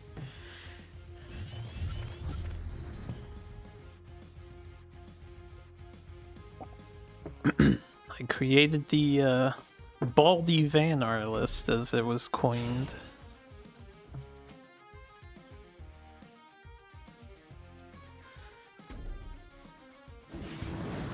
Anyway. We did see Tempest come down. No other development with the Tempest. Probably didn't feel worthwhile to put the Shield Oracle there. However, Jay capitalizing with a deadly 9 damage attack, triple 2-drops played because Shield Oracle wasn't put out. So it might have been worthwhile to put out Shield Oracle just to prevent what happened from happening. That was a pretty nasty turn.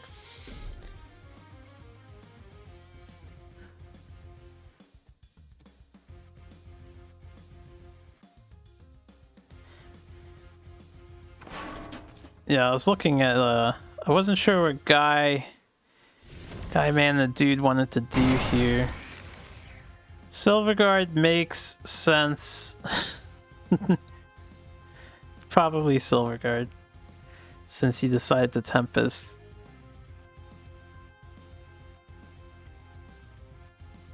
You know, Tempest, you could only play 1 card though. I was gonna say Tempest you could have held on to. You can walk away from Blood Tier Alchemist. It doesn't kill the Primus Fists. So save Tempest for following turn, but it was the only card that played with something else in hand. Everything else would have been played alone at 3 and 4 mana. Bit of a slow turn for Jay. Could equip Deathfire Crescendo, but they empty their hand. Like, you could pre-drop this Fire Spitter and Deathfire it and just hit, excuse me, Guy Man. Honestly, probably a good idea. 2 Tempests are gone if you can dodge the Martyrdom. Yeah, this might be just worth to do. Worst case scenario, you get healed to full. And yeah, I would hit my opponent in the face because they either answer the thing or they die next turn. Is this already over? I shan't say. Holy emote getting replaced. You can't cast it with anything. Shield Oracle's here to save the day. We have a Shield Oracle. You can also play an Azure Horn Shaman with it. It'll buy you 1 turn.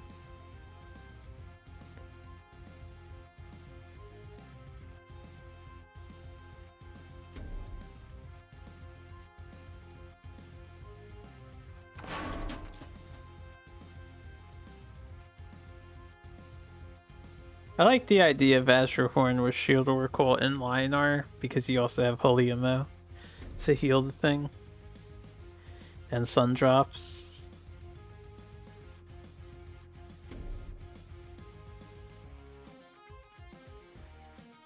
If Lionar ever obtains some sort of like retaliate damage or extra spiky damage, could be a funny strategy to try.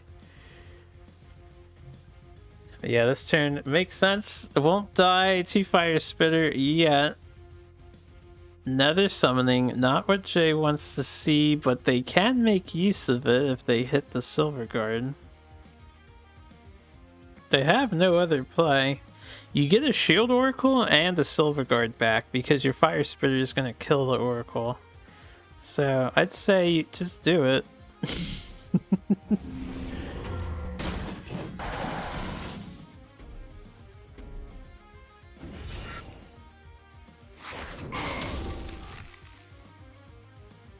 If Shield Oracle appears behind Jay, that would be so funny.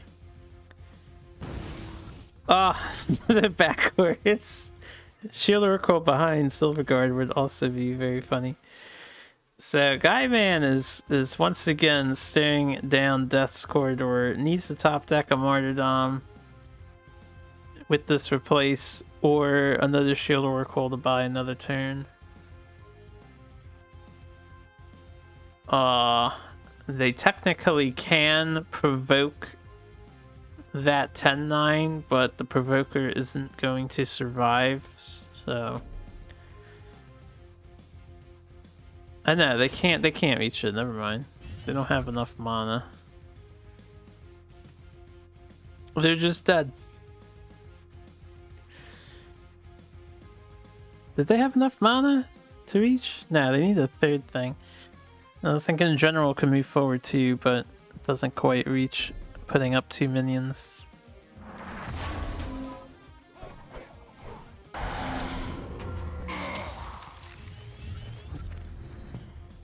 Smacking Jay anyway, accepting their inevitable fate.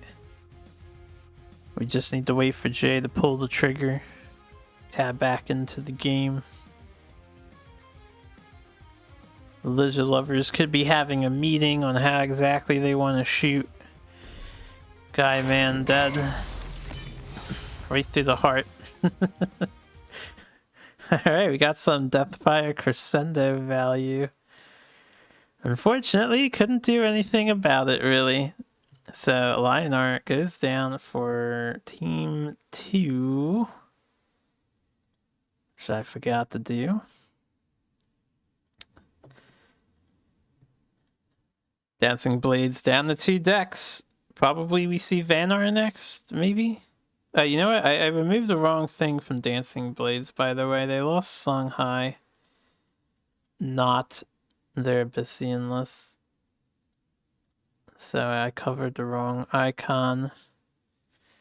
Let's fix that. They have 2 decks. Fan art is coming out next, so let's get that loaded in here. Ah, excellent. I believe this is going to be Calvin's MASH Songweaver Vannar. I've seen Calvin playing this quite a lot on stream the past couple of days. Oh shit, that's my deck. I think it's a pretty cool list. Probably one of the best Songweaver lists that I've seen in terms of actually working some of the time. I still don't see Songweaver proc too often. Only good use of Winterblade. Right, Winterblade is featured here.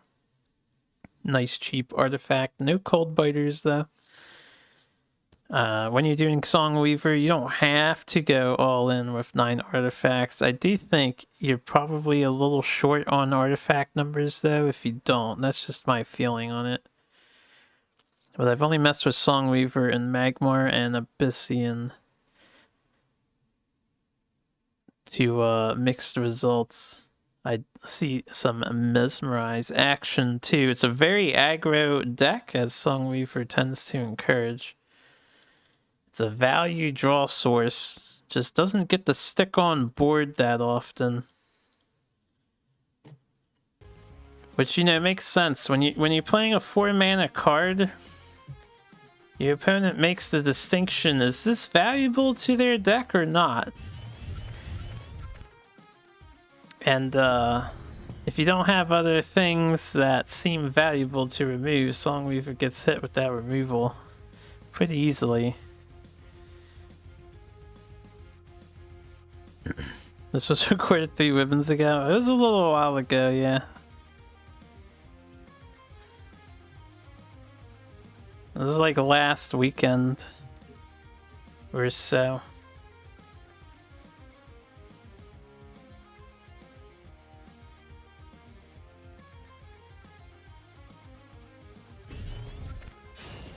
Nice friendly banter from Calvin with the Fae Casimo opener. Jay dropping Healing Mystic on a corner, as player 1 tends to do. I do find it kind of weird. It's always Healing Mystic, it seems like. I'm not going to actually look this number up, but I would just be curious, how many times has Healing Mystic been played over any other 2-drop in Team Wars? This Healing Mystic is like always played, it feels like. Anyway, Bladum opener, Fenrir, Warmaster is Calvin's response to the Healing Mystic. Pretty good opener. Threatens the minion that's looking to take the mana tile. And it's very defensively positioned as well, so not likely to get completely removed from the board. Being a nice sturdy Fenrir Warmaster and placed so far back. I think with Jay's hand, he'll be looking to sacrifice the Healing Mystic anyway. Although, he could put something else on the front tile.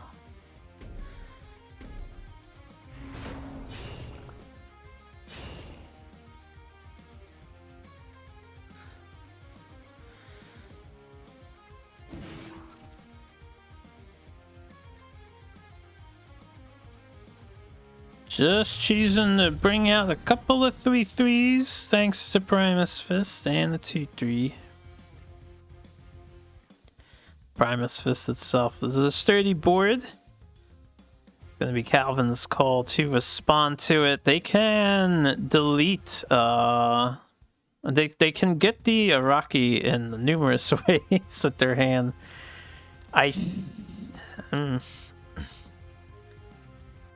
I don't know how much you value Mesmerize hitting the enemy general's face and Primus, because, you know, you're hitting 2 things. That's 4 damage. Looks like we value it a lot.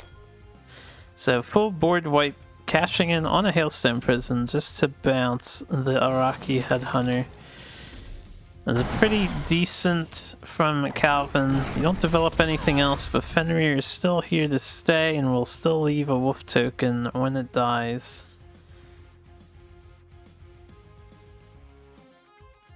So, not too bad.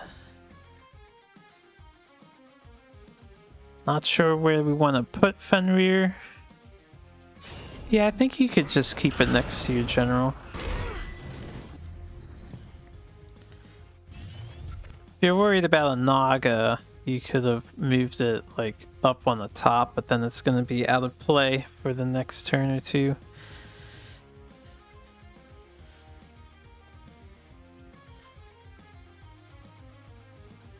You're worried about Grasp. It's understandable. I don't think Grasp is quite worthwhile on just pushing 3 damage with Jay's deck. They have DFC, they definitely want value DFCs for the Grasp.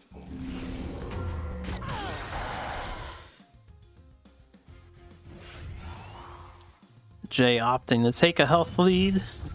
Trade in 2 damage for free thanks to Healing Mystic, essentially.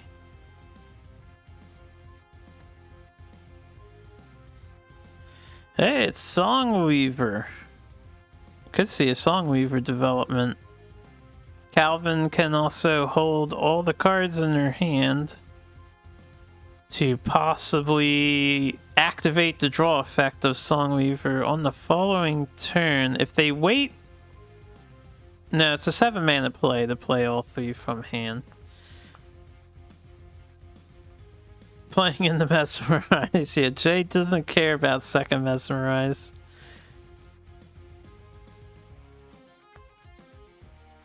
I think Songweaver is worth trying to develop. You are facing off against Abyssian. They probably can reach it with an Assassin and a Ping. You could really backline it if you want to. Move Fenrir back and just walk away. Equipping Winterblade now to clear Rocky makes sense too, though. So we could see a Winterblade. We do see Winterblade get played.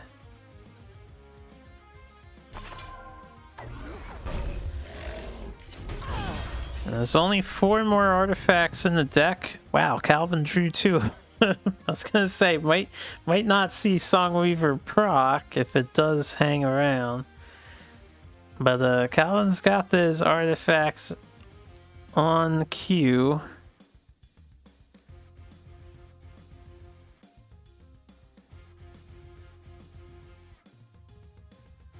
I would have no idea how to answer that, Smarty. Not actually sure what you're asking with that, too.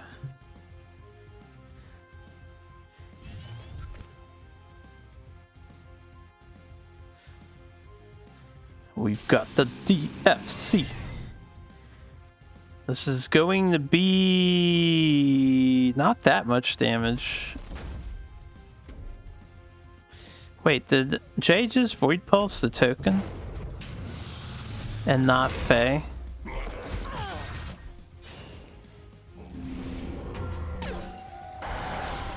I thought I saw a double Void Pulse. Never mind. So Winterblade, the sad thing about it being shown here, it doesn't last throughout your next turn.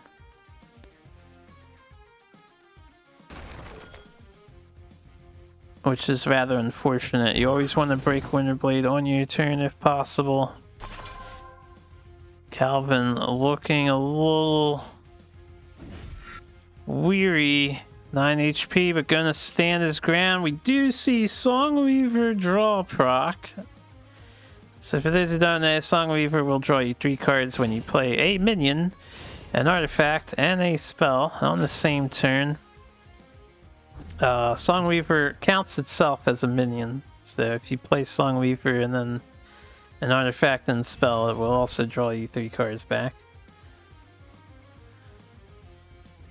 Nice full hand for Calvin. Gonna need it if we're gonna survive. Jay also drawing 3 cards with the superior draw method. Not doing the hassle of Songweaver shenanigans.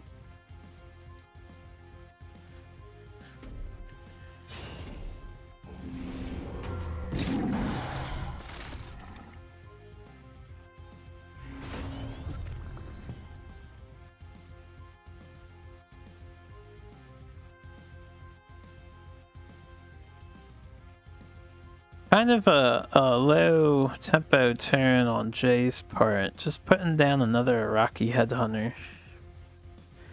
After drawing, clearing out a Tiger. I might see even more Songweaver value here. How rare. Calvin can proc it if he wants to. Gotta be concerned about your health though. Not a lot of healing opportunities too. And it is getting to be Revenant / Shadow Nova turn for Jay, so how aggressive do you want to get here? You kind of want to threaten Jay a bit, right? But you can't overextend, you might die.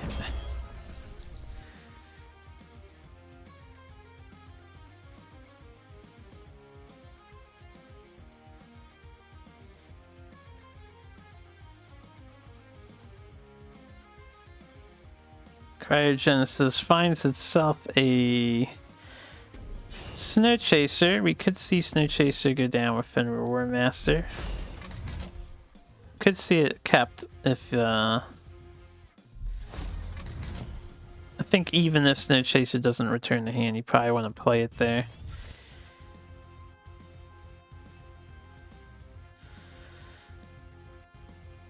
Jay is likely going to have this Revenant kill Songweaver.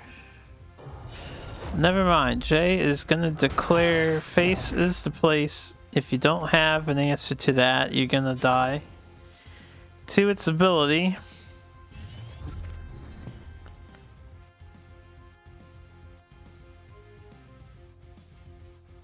That's quite a bold move.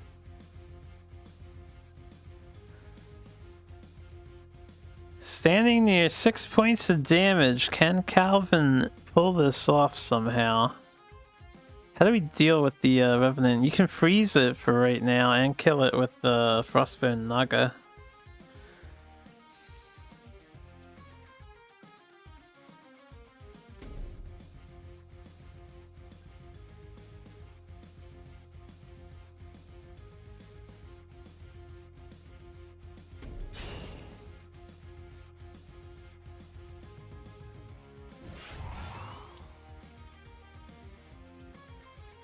There, we do see the Naga play.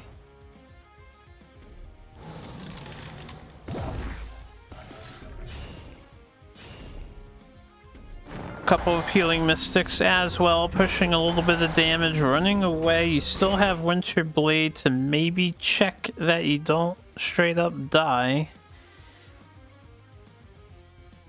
Jay top decks a Revenant, they will win. No, you're healing for 2 more. Never mind, because they had the Void Pulse.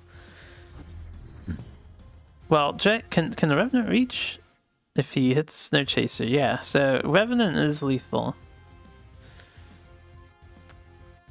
The Mystic... I wonder if you could have positioned somewhere else so that the Revenant couldn't hit you. I'm not sure though. That would take some advanced positioning on Calvin's part.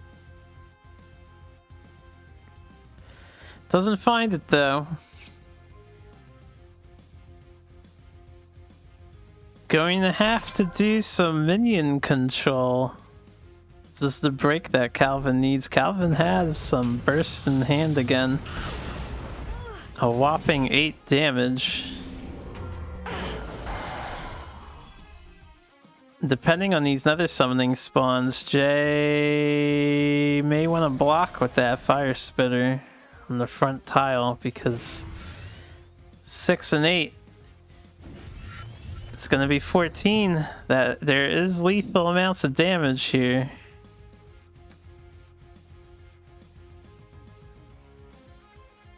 You can play your Flameblood Warlock top right of Naga. You can play in a Naga, killing the Flameblood Warlock, and then just hit face with your minions and the Tiger.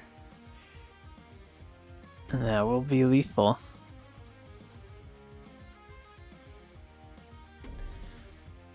You could also hit with a minion first, but then you're gonna heal Jay for 1. You can afford 1 healing on Jay and still have lethal. Yeah, you can't put Flameblood there. This works though. It's probably the best Naga position too, since you hit 3 things. Calvin finds it. Glad to see Jay's gonna be taken down. Dancing Blade's not out of it yet. Score is going to be 4-3. So Abyss down for the lizard lovers. So they're bringing in lizards, of course. Vanar's natural predator. Let's see if it remains so. This is quite a unique Vanar deck, bit more aggro. Basically Revenant coming in because you flash Vindicator, what's its name, War Talon for 7 mana. So basically Revenant, huh? This is a fairly standard Magmar list. 1 Earth Sphere included, which you don't always see, and War Talon is the 6 mana card of choice instead of what's his name, Sword of Araki, or Sword of a Crane, Sword of Araki. One sword is some A word that is made up in the Duelist universe. Some kind of sword wielding guy. So I have a War Talon Magmar list myself. I'm a bit all in on the meme of it though. I try to Dire Tide Frenzy my War Talon at 9 mana for maximum damage. It's an okay list. I don't think it's great. So War Talon and Magmar is kind of awkward without Vindicator. You don't really want to flash War Talon. It only has 6 HP, so it goes down to 4 HP, which sucks. So like a fast War Talon on 4 mana, it's just not the same as an Archon or something of yesteryear.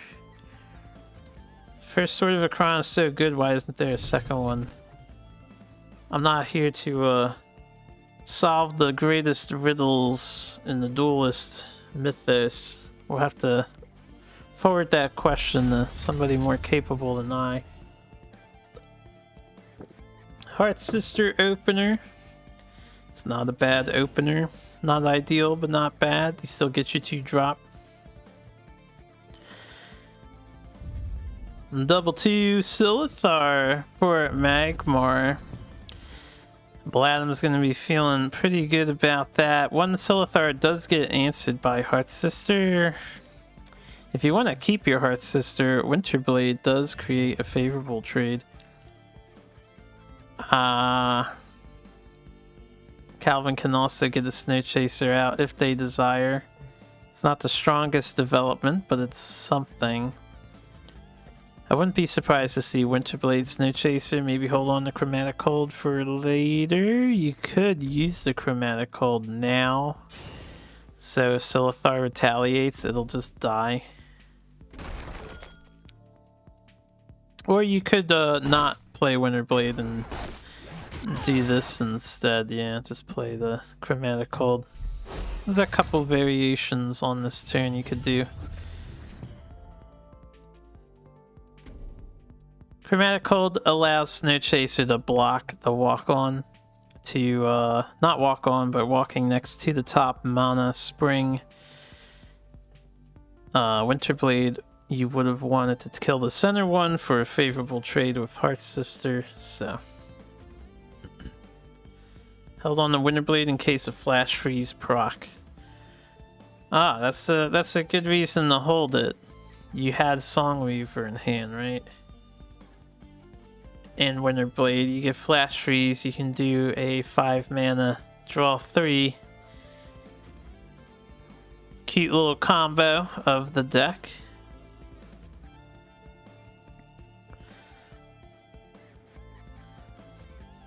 Magsad has kind of a Magsad turn. Gets a board clear. Probably secure one of the tiles by doing this. You only develop a Primus Fist though, so it feels slow, but you're Magmar.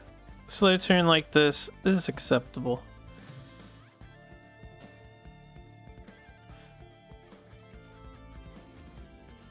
Plasma Storm in hand for Bladum is going to deal with any board development Calvin does if they're not super careful with placement. Can't activate Songweaver either on this turn. Misplay of the Century here, opted not to play Fenrir, was so gritty, and for fair saw this Harvester coming from a mile away. Yeah, I didn't even talk about Harvester at the moment, but Harvester also answers most of the board depending on how Calvin plays it out.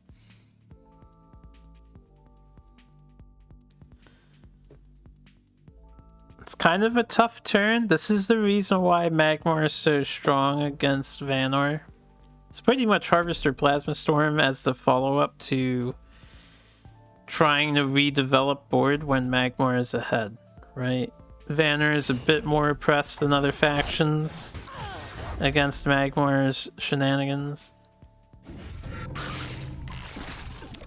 Yeah, Tiger will clear the egg, but Tiger will die to a Harvester play.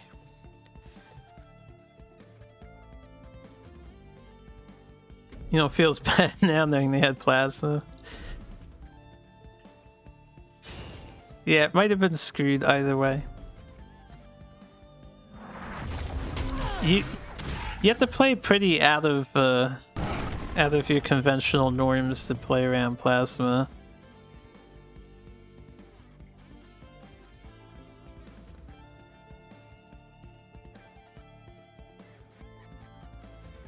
Alright, so the question's gonna be, can Calvin deal with this Spirit Harvester while not falling too far behind?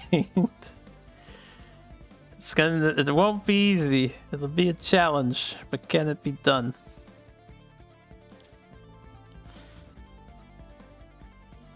Unfortunately, there's no clean answer for the Harvester. Okay, now there's a Tiger. It's still not ideal. Oh, excuse me, burping here.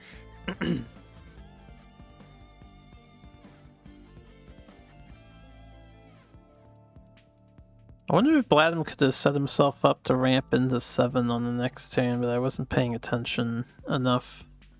But they could have moved Primus only 1 up, I guess, instead of 2. This deck doesn't have much healing. Feels so bad to deal with Harvester in just about anyway. Harvester 5 HP, except for like Hailstone. Yeah, I can see it being a problematic card to answer, unfortunately, for this deck. Calvin is going to do the best with what they've got. We've got a Cryo. And then just hitting Harvester in the face, because you can't leave it up. It's just too much value. It's going to generate over time.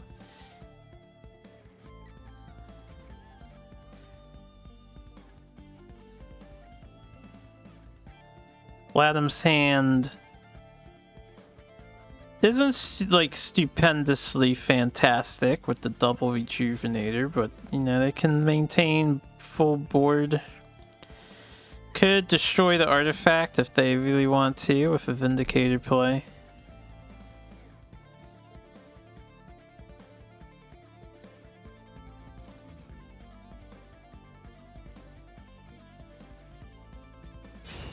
Snow Chaser unfortunately dies. Yeah, Snowpiercer is probably the answer you want for Harvester. Outside the Snowpiercer, though, you need like 2 cards to deal with it, or a tiger in your face. And then the tiger doesn't stick around.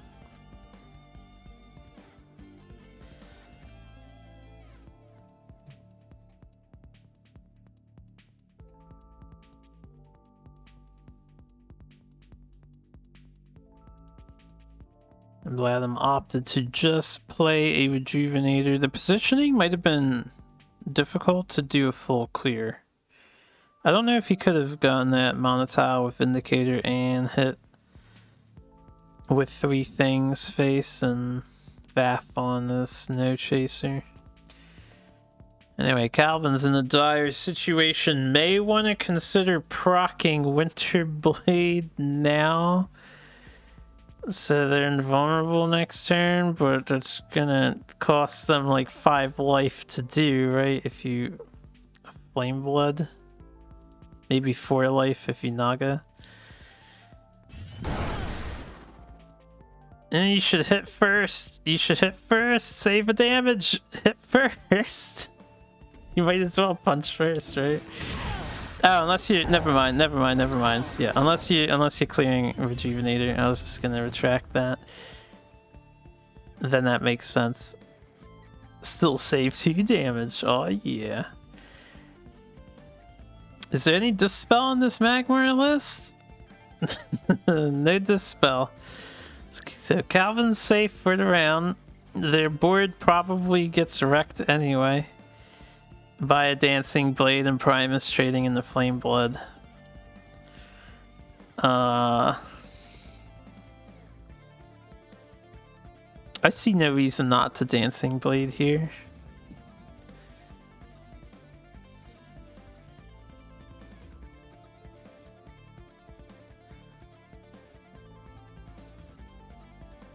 Even if it gets Hailstone prisoned, you can probably kill Calvin next turn.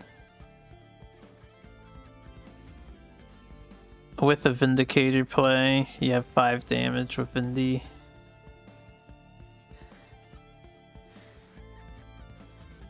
No, unless they heal. Gotta love when Plasma just turns into meta. On the replace. Dancing Blade is the play.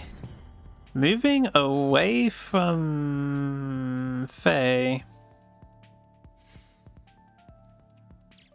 I mean, it's an option. I'm not sure why. I would think you just want to stand next to her. You're not really playing around anything by moving down to. You are closer to the mana tile, so if you need that mana, and if Faye doesn't take it, I can see the merits of doing this. In case you want to borrow an extra mana to do some wild play.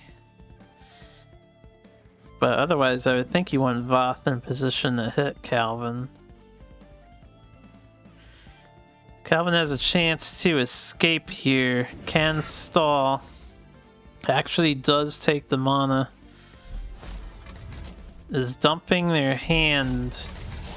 Playing in the Plasma Storm, unfortunately. And yeah, you probably want to run backwards too, so Vath can't touch you. Well, fortunately for Calvin, Plasma Storm was replaced. Unfortunately for Calvin, Macantor Blood Tier Alchemist is lethal. Unless I'm missing something here. That pesky Blood Tier Alchemist. Alright, we'll play it by both sides as usual. Calvin did what he could. Magmar deck, a bit too much on some of the turns. I think the Spirit Harvester is pretty crippling for Vanar there.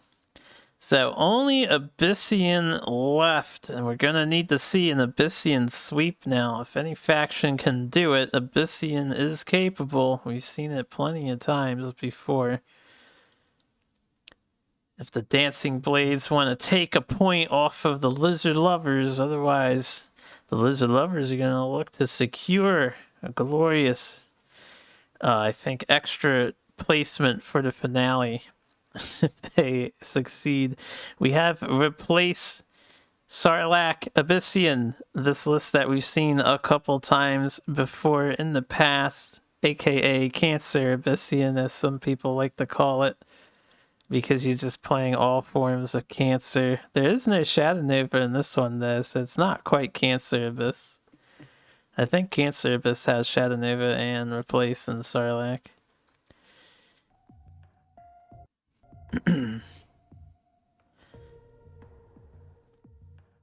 I don't know how this deck will do against Magmar.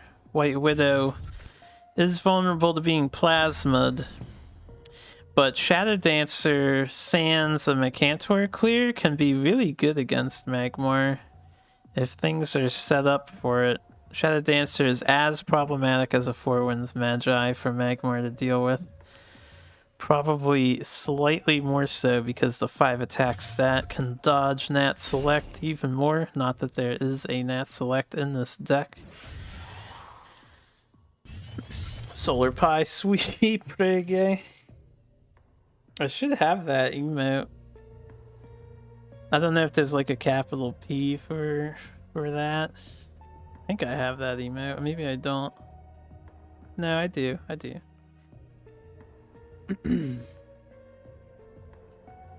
Force Splat and the WeWork Abyssian, the list. Is that what this list is? But half of these cards aren't even Abyssian. White Widow's not Abyssian, Sarlacc's not Abyssian. Force Splat and the WeWork Magmar in the other list. Is Bladum forcing himself to rework Magmar as he plays Magmar?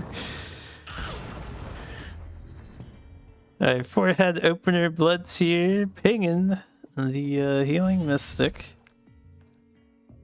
Getting that pesky third HP off of the minions so it can be cleared with the general later or something.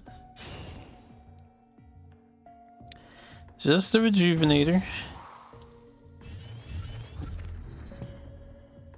So 4 body, taking away the mana tile, you're missing out on 4 healing, though that could be bad later. Rejuve, not the sturdiest thing. If Solar Pie wants to, they could Nether Summoning 2 minions here. They do draw a White Widow, they could set up White Widow now. May want to consider denying that mana tile from getting picked up by Magmar. We saw what happened last time they got to 5 mana on turn 3. Might be looking to do that again.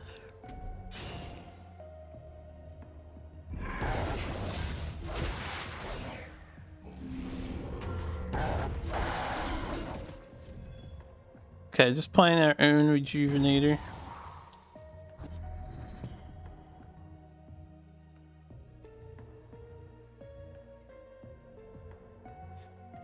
Doing a little Juvie trade.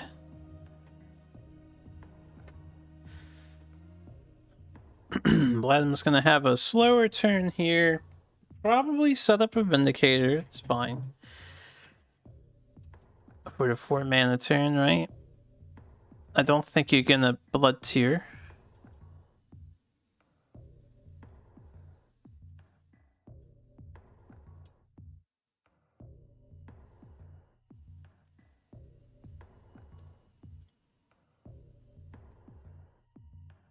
Actually replacing Vindicator, getting punished for it.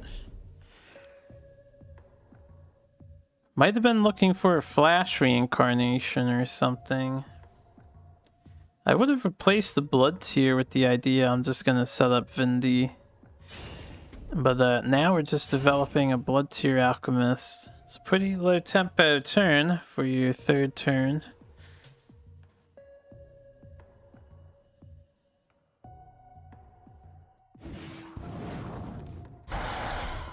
I would have considered possibly playing that Blood Tear before moving down to... If you're gonna Spirit Harvester next turn anyway, you may as well let the Blood Tear hit something. Whether it's the General or the Rejuvenator would be good. Solar Pie gonna fish for some Widow Pings. Let's see if they can nail something. Low tempo and Dooley right now is still playing Bill in the Pokemon CCG and Divination MTG. Those cards are really quite good. Wait, is Bill still in Pokemon CCG? I don't keep up with modern Pokemon. That's like really old, isn't it? Divination's still around though. That thing's always reprinted. Anyway, Blood Tear does get hit by the ping. Playing around Macantor makes sense to me just in case it gets flashed.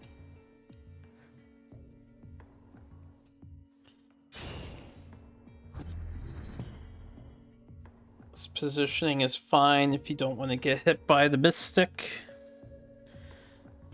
And now we replace Blood Tear. Should have went the other turn, I think. Harvester gets slammed down. Alright, so Bladum has opted to be hyper defensive. They may as well.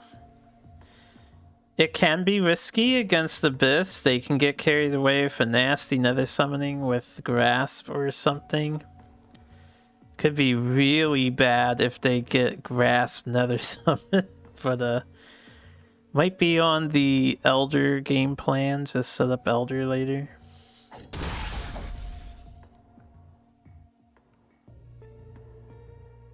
Solar Pie could play Ether Master and fish for... Night Sorrow wouldn't reach. They could dispel the Harvester, just chain a couple minions towards it. So Shroud can dispel. You could kill your Rejuvenator just to kill the Harvester. This was such a grueling game. I didn't look at the length of time this match took. Man, you guys must have had the longest set by a mile. I looked at the time for this set too. Or this particular game in this set.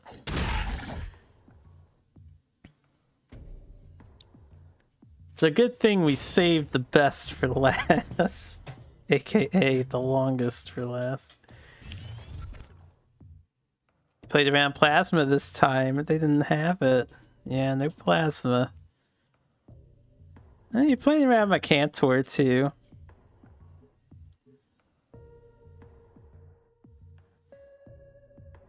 Triple Shroud ready to go. Can dispel an Elder and an Egg if it gets flashed. Probably wouldn't be a very good idea. Bladum could just slam a second Harvester. That's completely fine. Maybe punch face.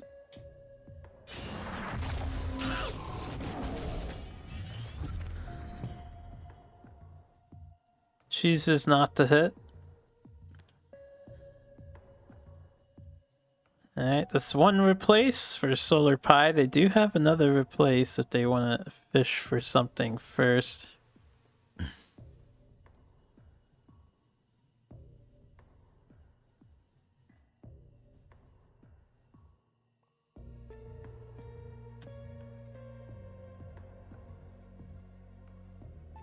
Nightstar Assassin, pretty good. Pretty good. So you can just Blood Tear Nightstar. That's your turn. You're gonna want to play around. Well, I mean, Macantor is gonna hit Blood Tear Nightstar because you gotta get in range of the Spirit Harvester, but yeah, you could put Blood Tear up top and then walk Ether Master back, and then you're the only one that gets hit with Night Sorrow.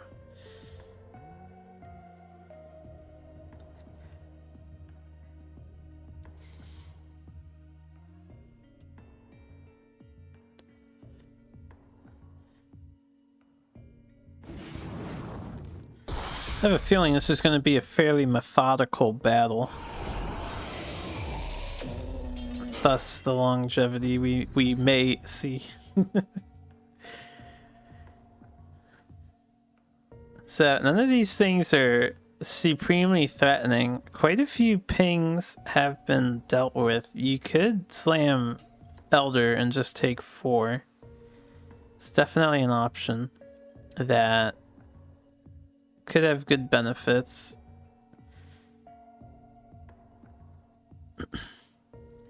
This is the point where Abyss tends to, I think, get ahead of Magmar, since Magmar doesn't have a board set up. And they're on their 7 mana plays. Now, there's no Nova here. I do think Nova is a little rougher than just Revenant against Magmar, but the Revenant can be pretty problematic too.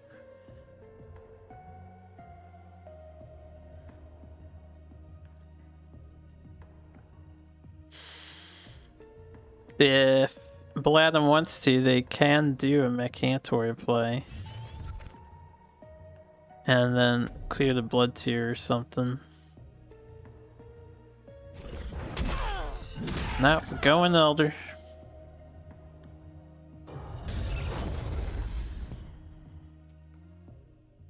So I would have thought if you do Elder, you put yourself on the bottom. So that you can play Elder further away. The General can just hit the egg now.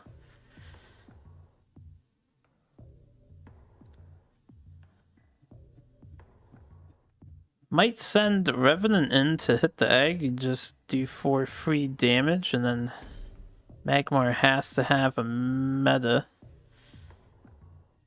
You can use Demonic Lore and Ritual Banishing to clear both eggs for this turn.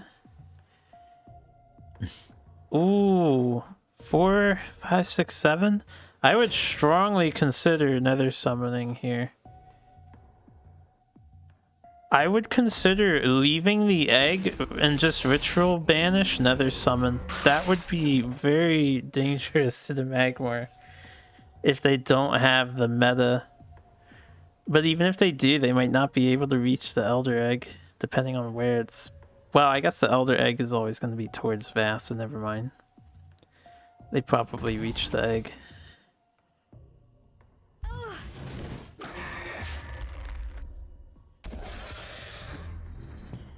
This is good too, though. You get a full clear. Nether is probably nice if you get a Mechator back. You don't need an 8/8 with a Rebirth. That makes more 8/8s with Rebirth.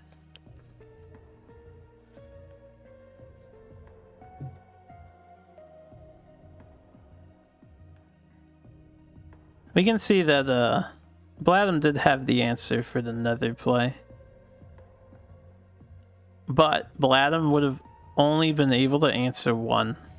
So either the egg would have lived or the 8/8 would have lived. I'm not sure. That Nether Summoning might have been really worthwhile.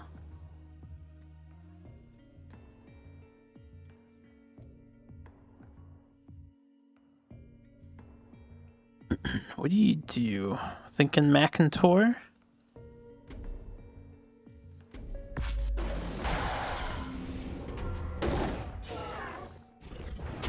Mechator, Mystic Heal on Mechator. I think that's fine. Could have also done Dancing Blade and Mystic yourself. I think that would have been okay too.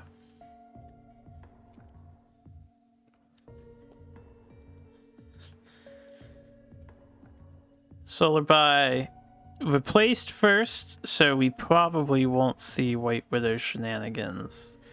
Spec Rev is in hand. Can be played with something else, like Lure.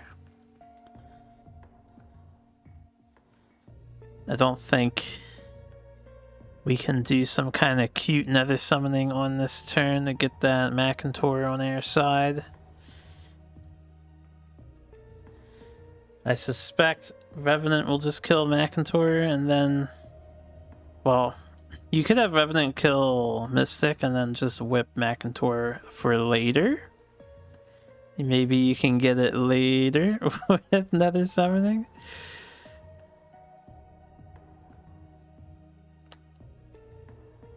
Oh yeah, whipping Macintor for later.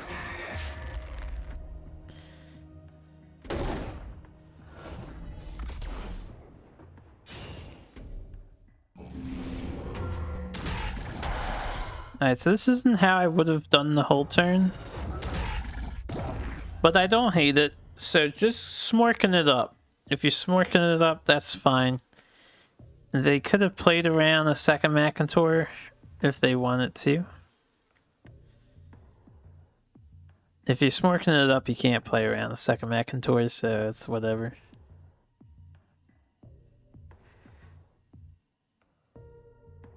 This is tough for Bladum. At the moment, if he wants to answer this, gonna have to either Dancing Blade Blood Tier, which means you can't heal, or a meta Rejuvenator, which is, you know, okay, I guess.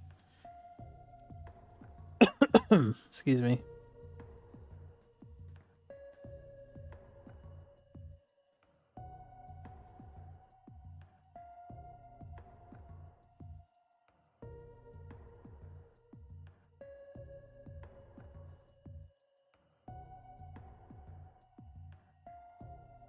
We're thinking about our options. Oh, looks like Dancing Blade Blood Tier.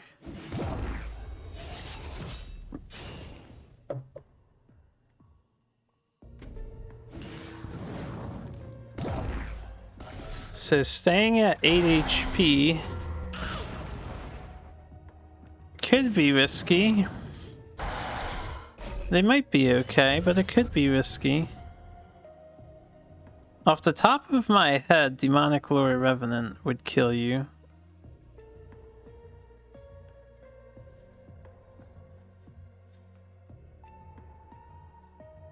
Solar Pie could play the Widow game and then bring stuff back, or you could just play Shadow Dancer too.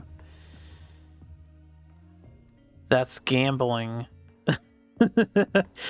Solar Pie's about that gambling life though. Here we go. What do we hit? Ooh, last minute decision change. Replace Sarlacc instead of another summoning. Demonic Lure is kind of nice. You can get the sword away from you. But then you can't play anything else except the Shroud.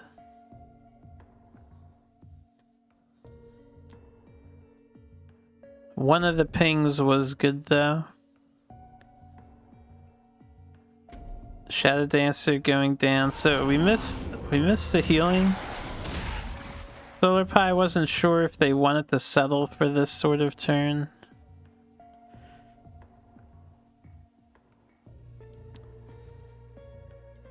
White Widow left in the lurch, unfortunately. Now Bladum just needs... Well, Earthsphere buys you time. It's definitely a nice draw. You probably kill this Widow, take the damage, and just Earthsphere with Rejuve. If you're willing to really take the risk, which is probably not smart against Abyss, you could play War Talon and just heal with Mystic. Your next turn is about to be the dumbest thing I've ever seen. That would be pretty high accolades if it's the dumbest thing I've ever seen. I can't wait to see what happens. Yeah, looks like we're going for the healing, which is going to make this game quite extended. As Bladum comes back from death, regenerating all that health. The power of the earth. Or something. So this is going to be the dumbest turn we've ever seen. I mean,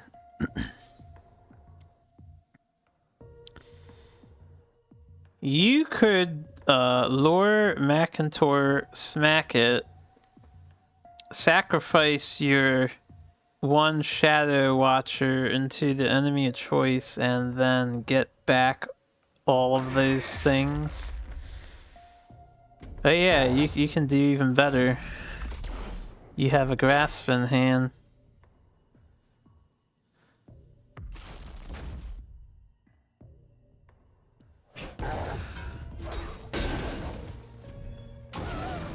Well, none of the pings proc, but I don't think that matters too much.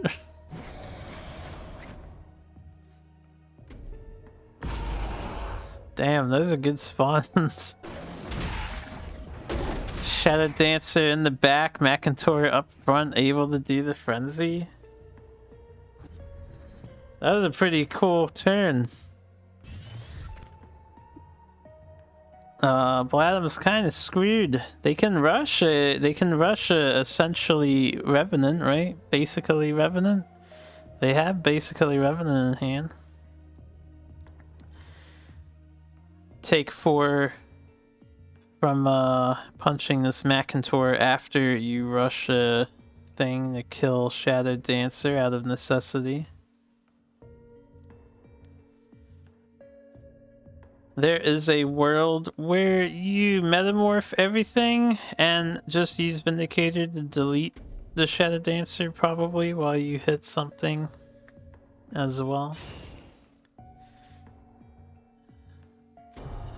I'm glad we got to see basically Revenant at least.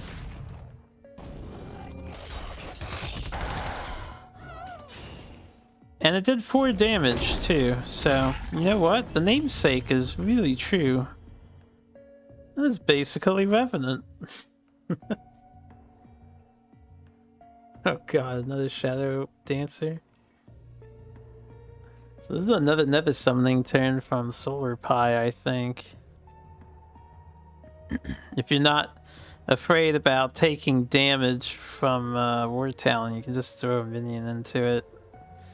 You'll get 1 HP back. And then you get a War Talon.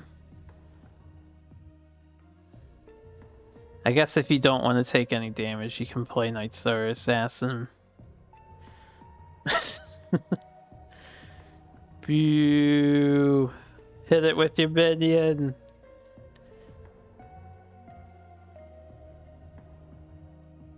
Aww. It's an NSA. Alright, wait. I would have changed that Dancing Blade positioning. You could have walked forward too.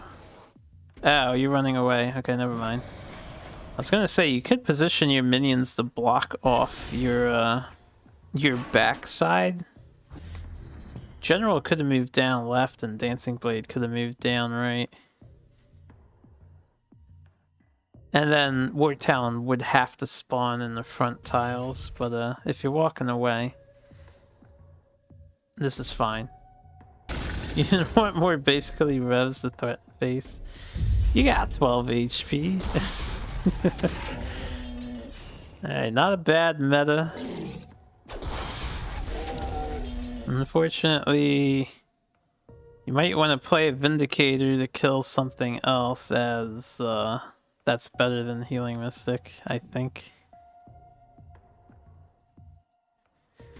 Yep. A wise choice. Take out the Dancing Blade too.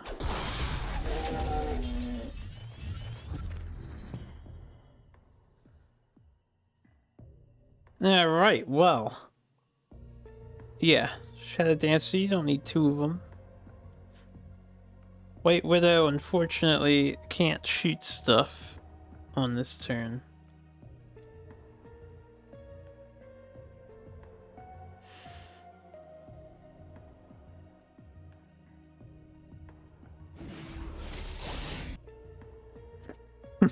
Shroud. I was wondering if you just play your on curve, you could Shadow Dancer in the back and just put a Rejuvenator up front near Magsad. Why? Oh, you know what? Shroud makes sense. No. That Vindicator was active. It was active. Right. You gotta remove the Scary Rush.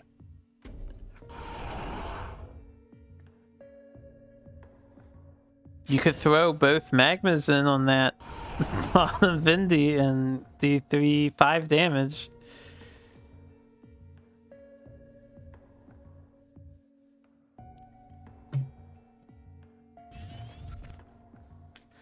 Wasn't a good enough offer. Bladham's kind of screwed. They have no way of reaching that.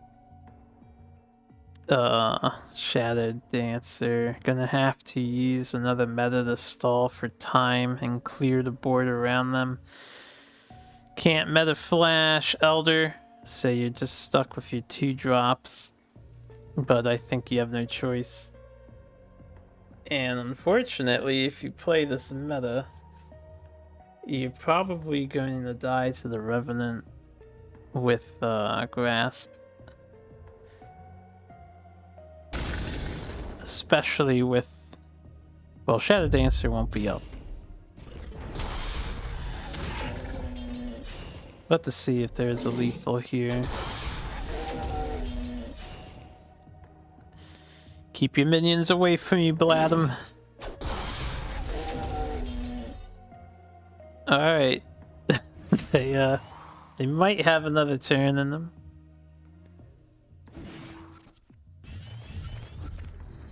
It's a nice Macintor off the top, so they're really hanging in there. I'm a little surprised. Solar Pie could play Casino if they really are a man of the Casino. Nope, replaced first, so we are not seeing White Widow. It's just going to be a Revenant play. Bloodseer can take out one of the Vindies as well. Or you use your Grasp to delete most of the board. Alright, we see Grasp used to delete most of the board. Might as well, right?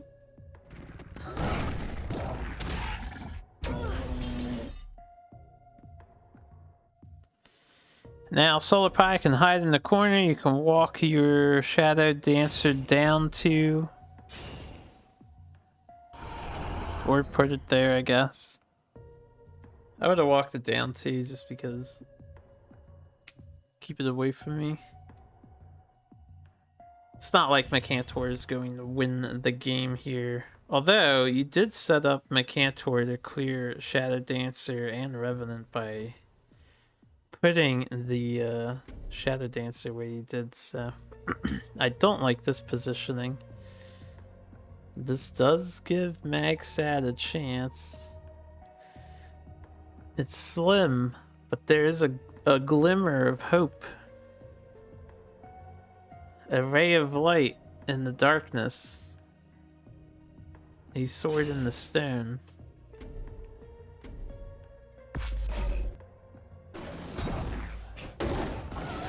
Unfortunately, you can't play anything else with that board clear, so... Back to Casino Royale! Was this the last Macantor? I do believe so, yes. I think that was the 3rd Macantor.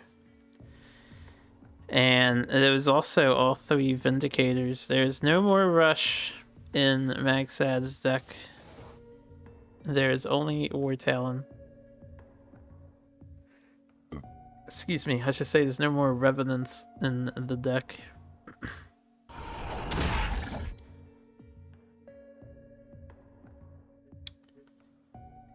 It's pretty bold to just throw the Shadow Dancer out forward. Also, nice double face ping.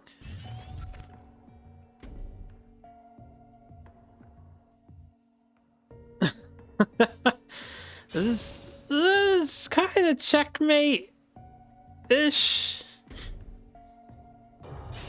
Bladham would have to get stupid lucky to to dodge so many Widow pings, and he's got to back off from the Shadow Dancer because if stuff dies, then Shadow Dancer procs. 25% chance that the Vindy lived. I'm not sure the math exactly works out like that because each ping is a separate instance. So you'd have to, you know, add in both instances.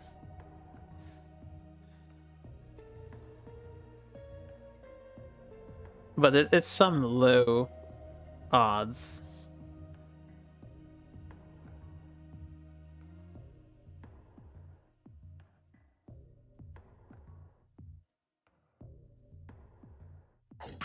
Oh yeah, it was just Vindy and Vath.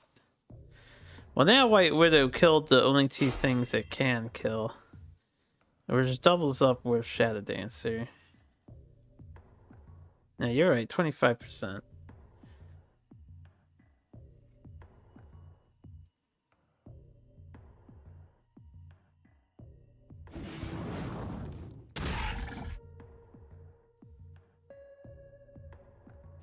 Yeah, the decks are getting slim. 10 left for Solar Pie. Probably similar-ish for Mag.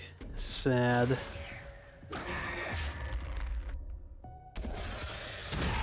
Pretty clean Elder kill. I wonder how much damage you've dealt to Bladem in this game. They used almost all of their healing. They have combo. They have the combo. Oh, you replaced the Rev.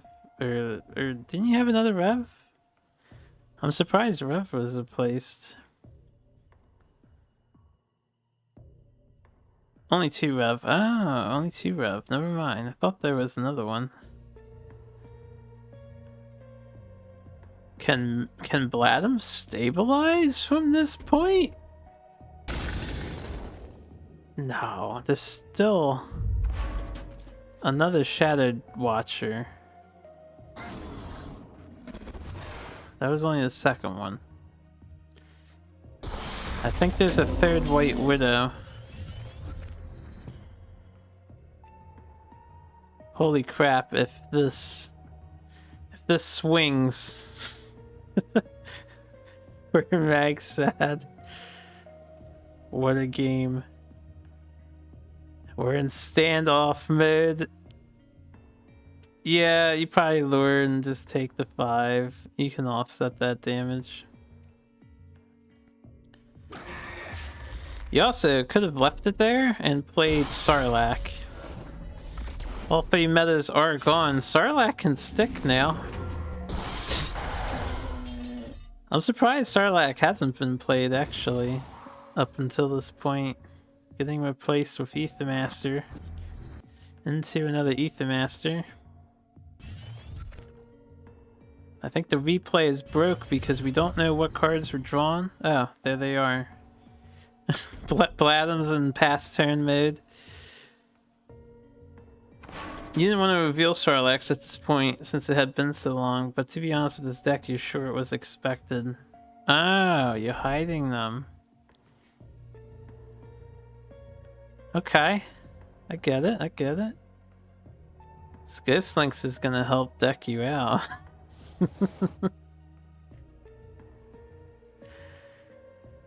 Man, I'm really curious how many cards Bladem has left because he can't take a hit from fatigue. He can't afford to do that. They had the same deck size as you. Alright, so they're at about 6. They're player 1, so they should be 2 or 1 less. Unfortunately, these Rejuvenators are healing Solar Pie and they're stronger than Plasma Storm can handle. Yeah, you may have noticed, I think things sped up by, we're over 33 minutes, so I put things on 1.5 speed at this point, because I didn't know how much longer the game was gonna go.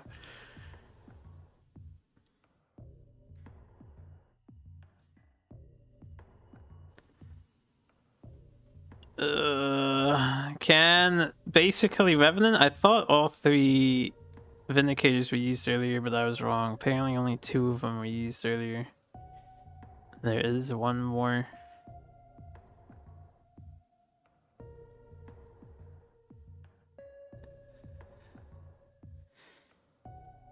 While War Talon is fun, if you do it right, you can kill 2 things with Dancing Blade getting ramped and hitting. Might be smarter.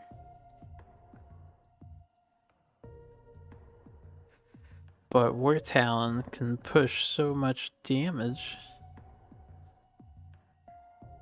No, War Talon.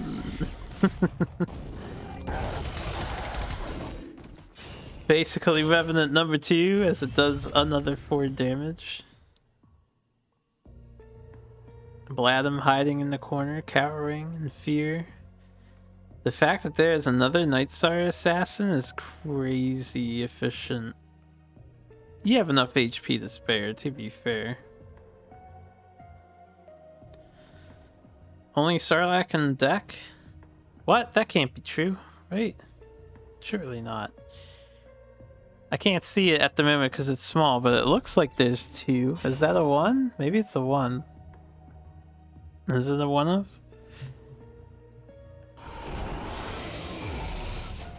I have a really tiny picture. Oh, it is 3? It is 3? So is your deck right now consisting of 3 Sarlaccs?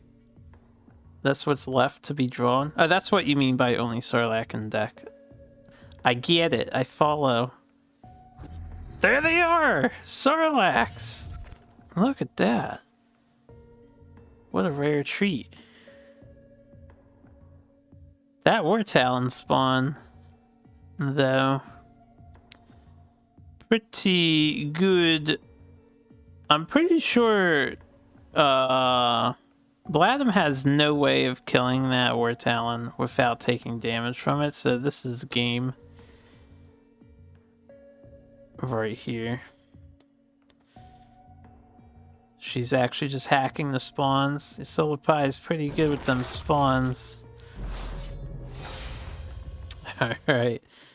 Well, that was a cool game. This was quite the lengthy set. We're already at 3 hours.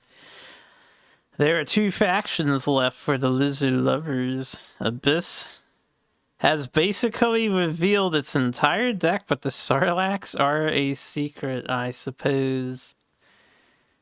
Vanar coming in from the Lizard Lovers to deal with the Abyssian threat here. Untitled Vanar. It is a Walls Vanar. Triple Draugr Lord.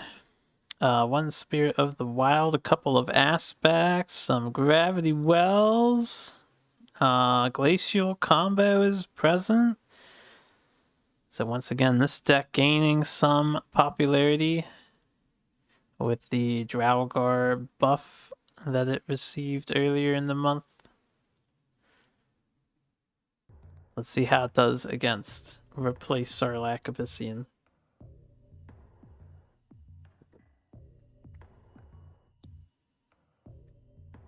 Surprisingly, none of the games went to fatigue. You were like 1 card off. And I couldn't see Bladum's hand, deck size, not hand, but they must have been basically at fatigue on that turn when they conceded. I would be surprised if they still had cards in deck. It was wild though. I didn't see what Jay decided to replace. Nice opener from Solar Pie. She'll be happy to have all the 2 drops you could ever desire. If Jay replaces in the Gravity Well, they can do the God Opener, aka dump all 3 cards from their hand onto the board if they replace Chromatic Cold in the Gravity.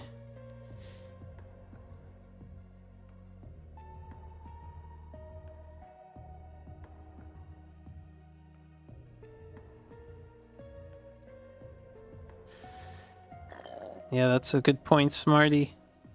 You might not actually hit that fatigue damage, but getting low on cards, it definitely changes how the rest of the game goes and the decisions that the players make.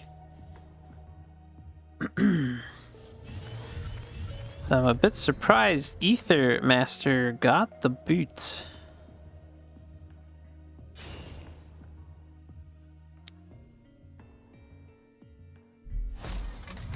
Double Borean Bear for Jay. One placed in the back, same side as the Ghost Lynx. Funnily enough, Ghost Lynx, with its one attack, means we can't kill this first Borean Bear unless we replace into something good. You could potentially kill it. You know, there's always a White Widow Gamba. Everybody loves a little Gamba. I would probably White Widow Gamba.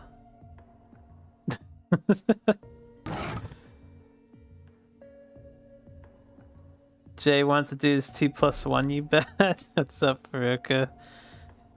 He might have. I take it you weren't there when they were playing.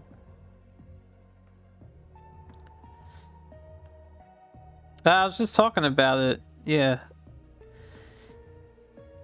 They didn't reveal Sarlacc in the last game, so you guys don't actually know that it's a Sarlacc deck yet, technically. But if you got the Gravity Well, you could have emptied your whole hand on turn 1, and that's fun. Who wants Chrome Cold when you can play all of your cards? Yeah, that's getting cryoed. Both pings went face. Jay gets shocked. Magic the Gathering shocked.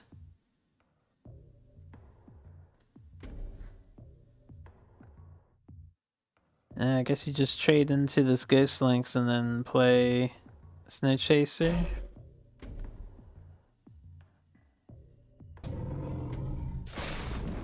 Well, that's a little curious. Snow Chaser. Not taking center. Not securing the bottom mana tile. Okay, well, Snow Chaser's got it covered, I guess. I would take notes if you're a newer player, possibly. So this is an unorthodox turn. Most people probably would have moved the bear too forward. The bear doesn't die in this position to general retaliate, but you can't put Snow Chaser in infiltrate right away.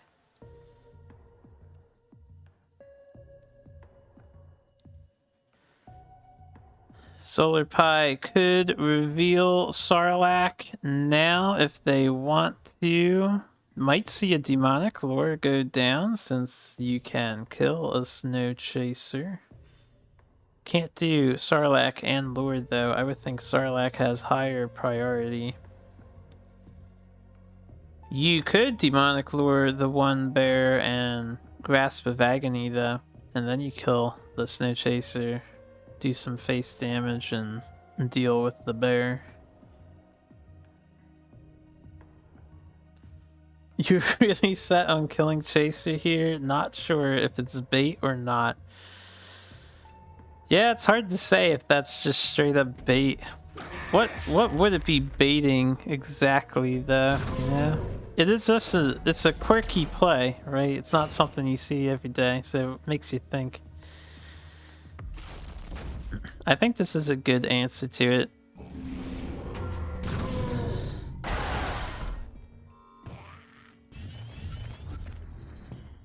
Another in hand or something. I think the only thing Jay was setting up to do was Draugr Lord, which was in hand. Can still play Draugr Lord here and just do a little bit of face damage on Jay's part.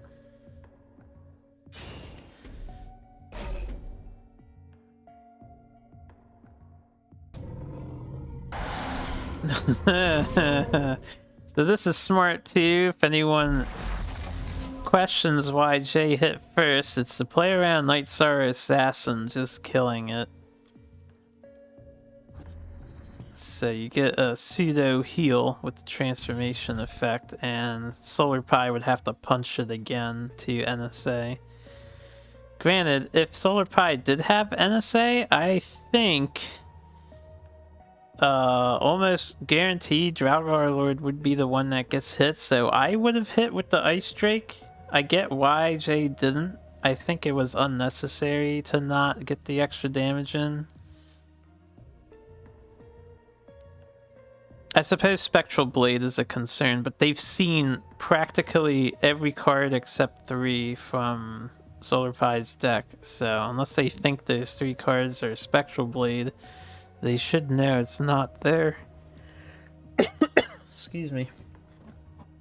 I get a sip of my drink.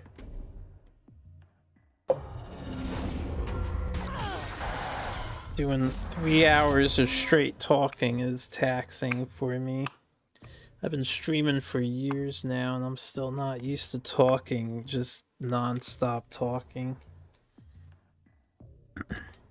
Hitting General was a mistake. On your part, hitting General there? Ugh.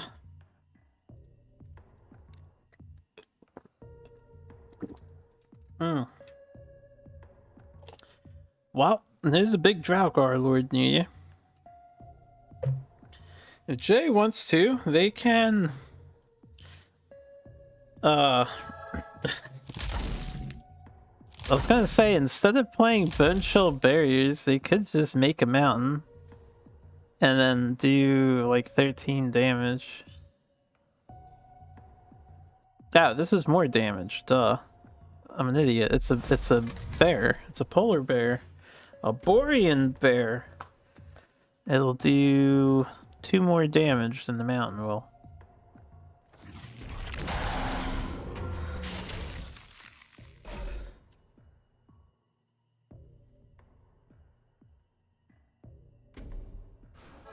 No respect to Grasp here.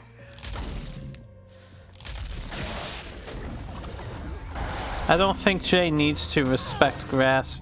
You didn't respect Borean Bear. If I'm not mistaken, you can dispel transform effects, right? So I think playing Sarlacc last turn and not dispelling was a mistake. You did have a Shroud, right? You can't? I thought you could. Can't you dispel a Magma and keep it a Magma? They transform back. Well, damn. Never mind. I guess it's on some kind of global spell stack instead of on the cards. Are you sure? I'm not sure. I'll believe it. Well, if that being the case, I don't know. I think maybe Solar Pie may have wanted to consider, at the very minimum, not staying in range of, yeah, both minions. It's Draugr Lord's effect, not the Drake.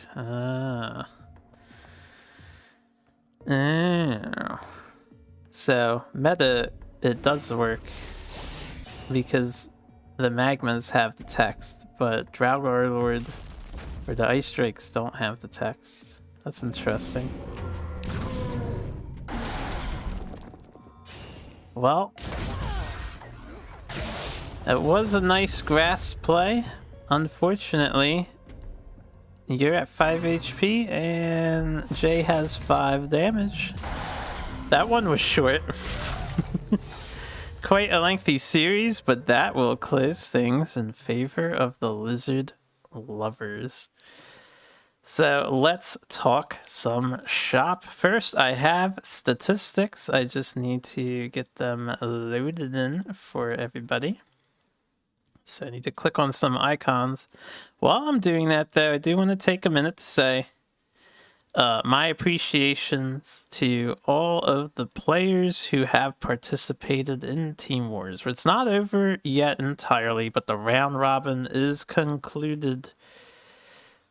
So I wanted to say thanks to everyone who has taken part in the tournament. It's been one hell of a couple of months and a pleasure to host Team Wars. Every team stuck through all the way to the end. We had some lost players here. We had some players join us as well.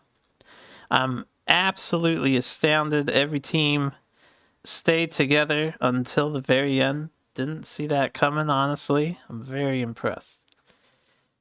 So appreciate it a lot. We have the top 4 teams listed here in the grayed out boxes. Congrats to Juvy's Disciples, taking first place with an impressive 8-1 record, 50 game wins, only 25 losses. Wonderful stuff. Humans taking second place.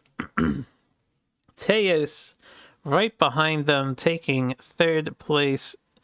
Also great performances. It was great performances by all the teams. Bladham's miscalculators. So the way we did the tournament, which I think I was chastised for a little bit, I'll keep it in mind in the future.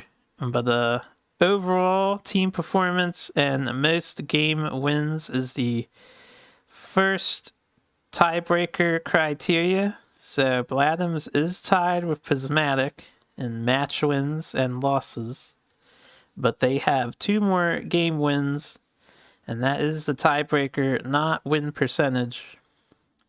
Prismatic has a higher win percentage. They had more sweeps or less losses, as we can see. Prismatic had a really, really good run.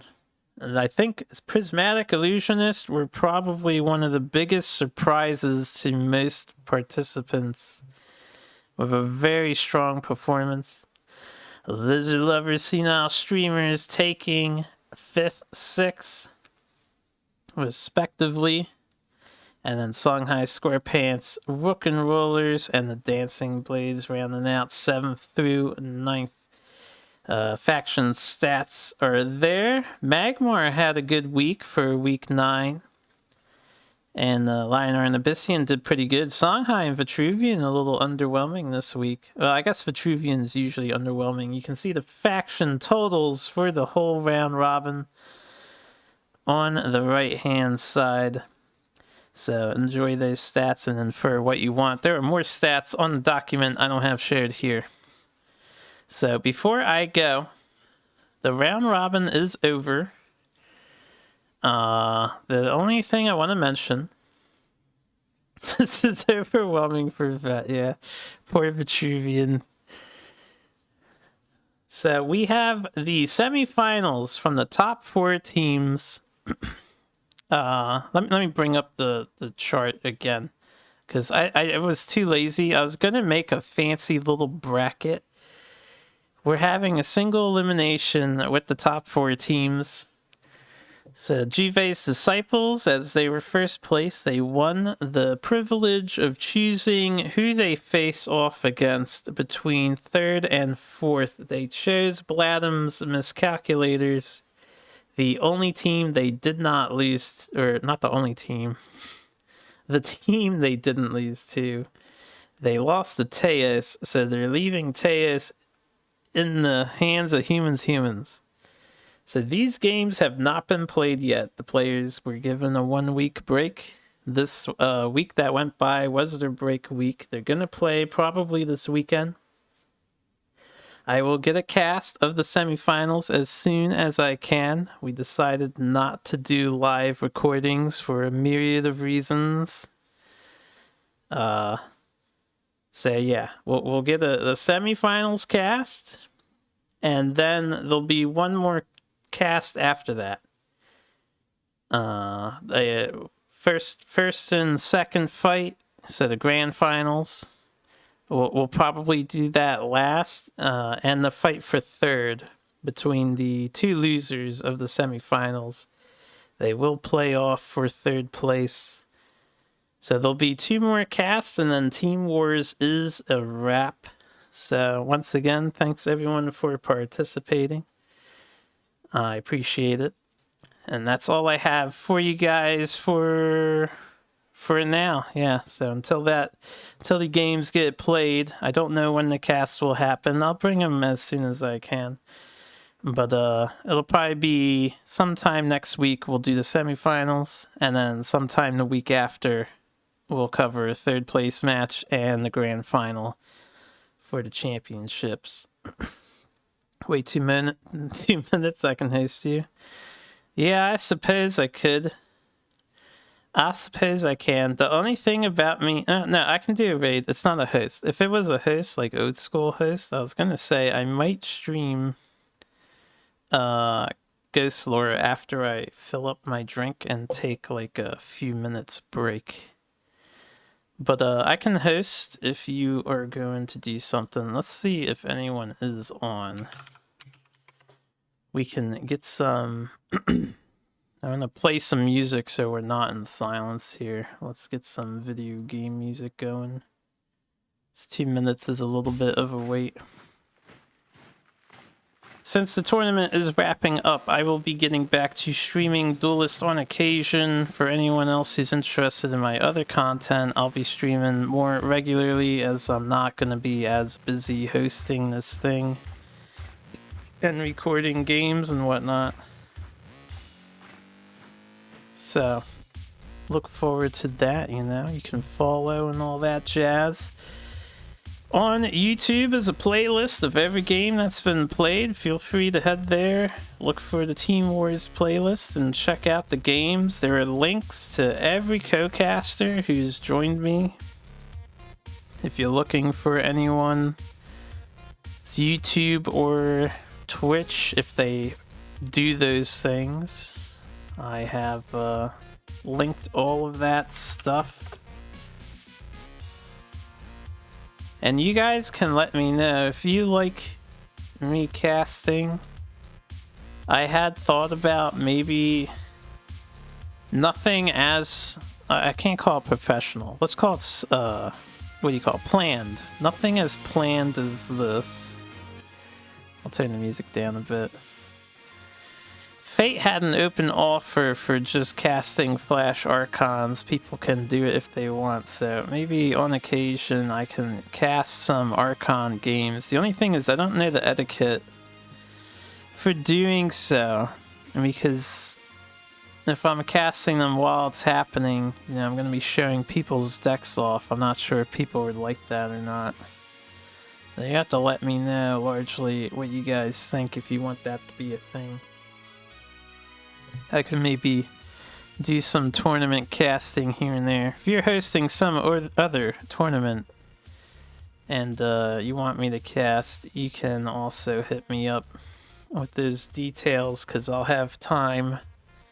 So I'll probably be down for some casting or whatever. Anyway, I do see Smarty is live. Let's go raid Smarty. You all probably prefer some Duelist content, right? So we'll host Smarty. I will probably come back on, though, if you want to hang out here. I'm going to be playing that Diablo-style game, Ghost Lore, I think, for a while tonight, just to chill and relax. But thanks again for watching, and for everyone who has made Team Wars what it is. Mad appreciation for each and every one of you. I'm truly humbled to have been the host. And yeah, see you guys next week with semifinals content, hopefully. Yeah, make sure you jump in this raid. You'll get taken straight to Smarty's channel so we can watch Smarty play some Duelist.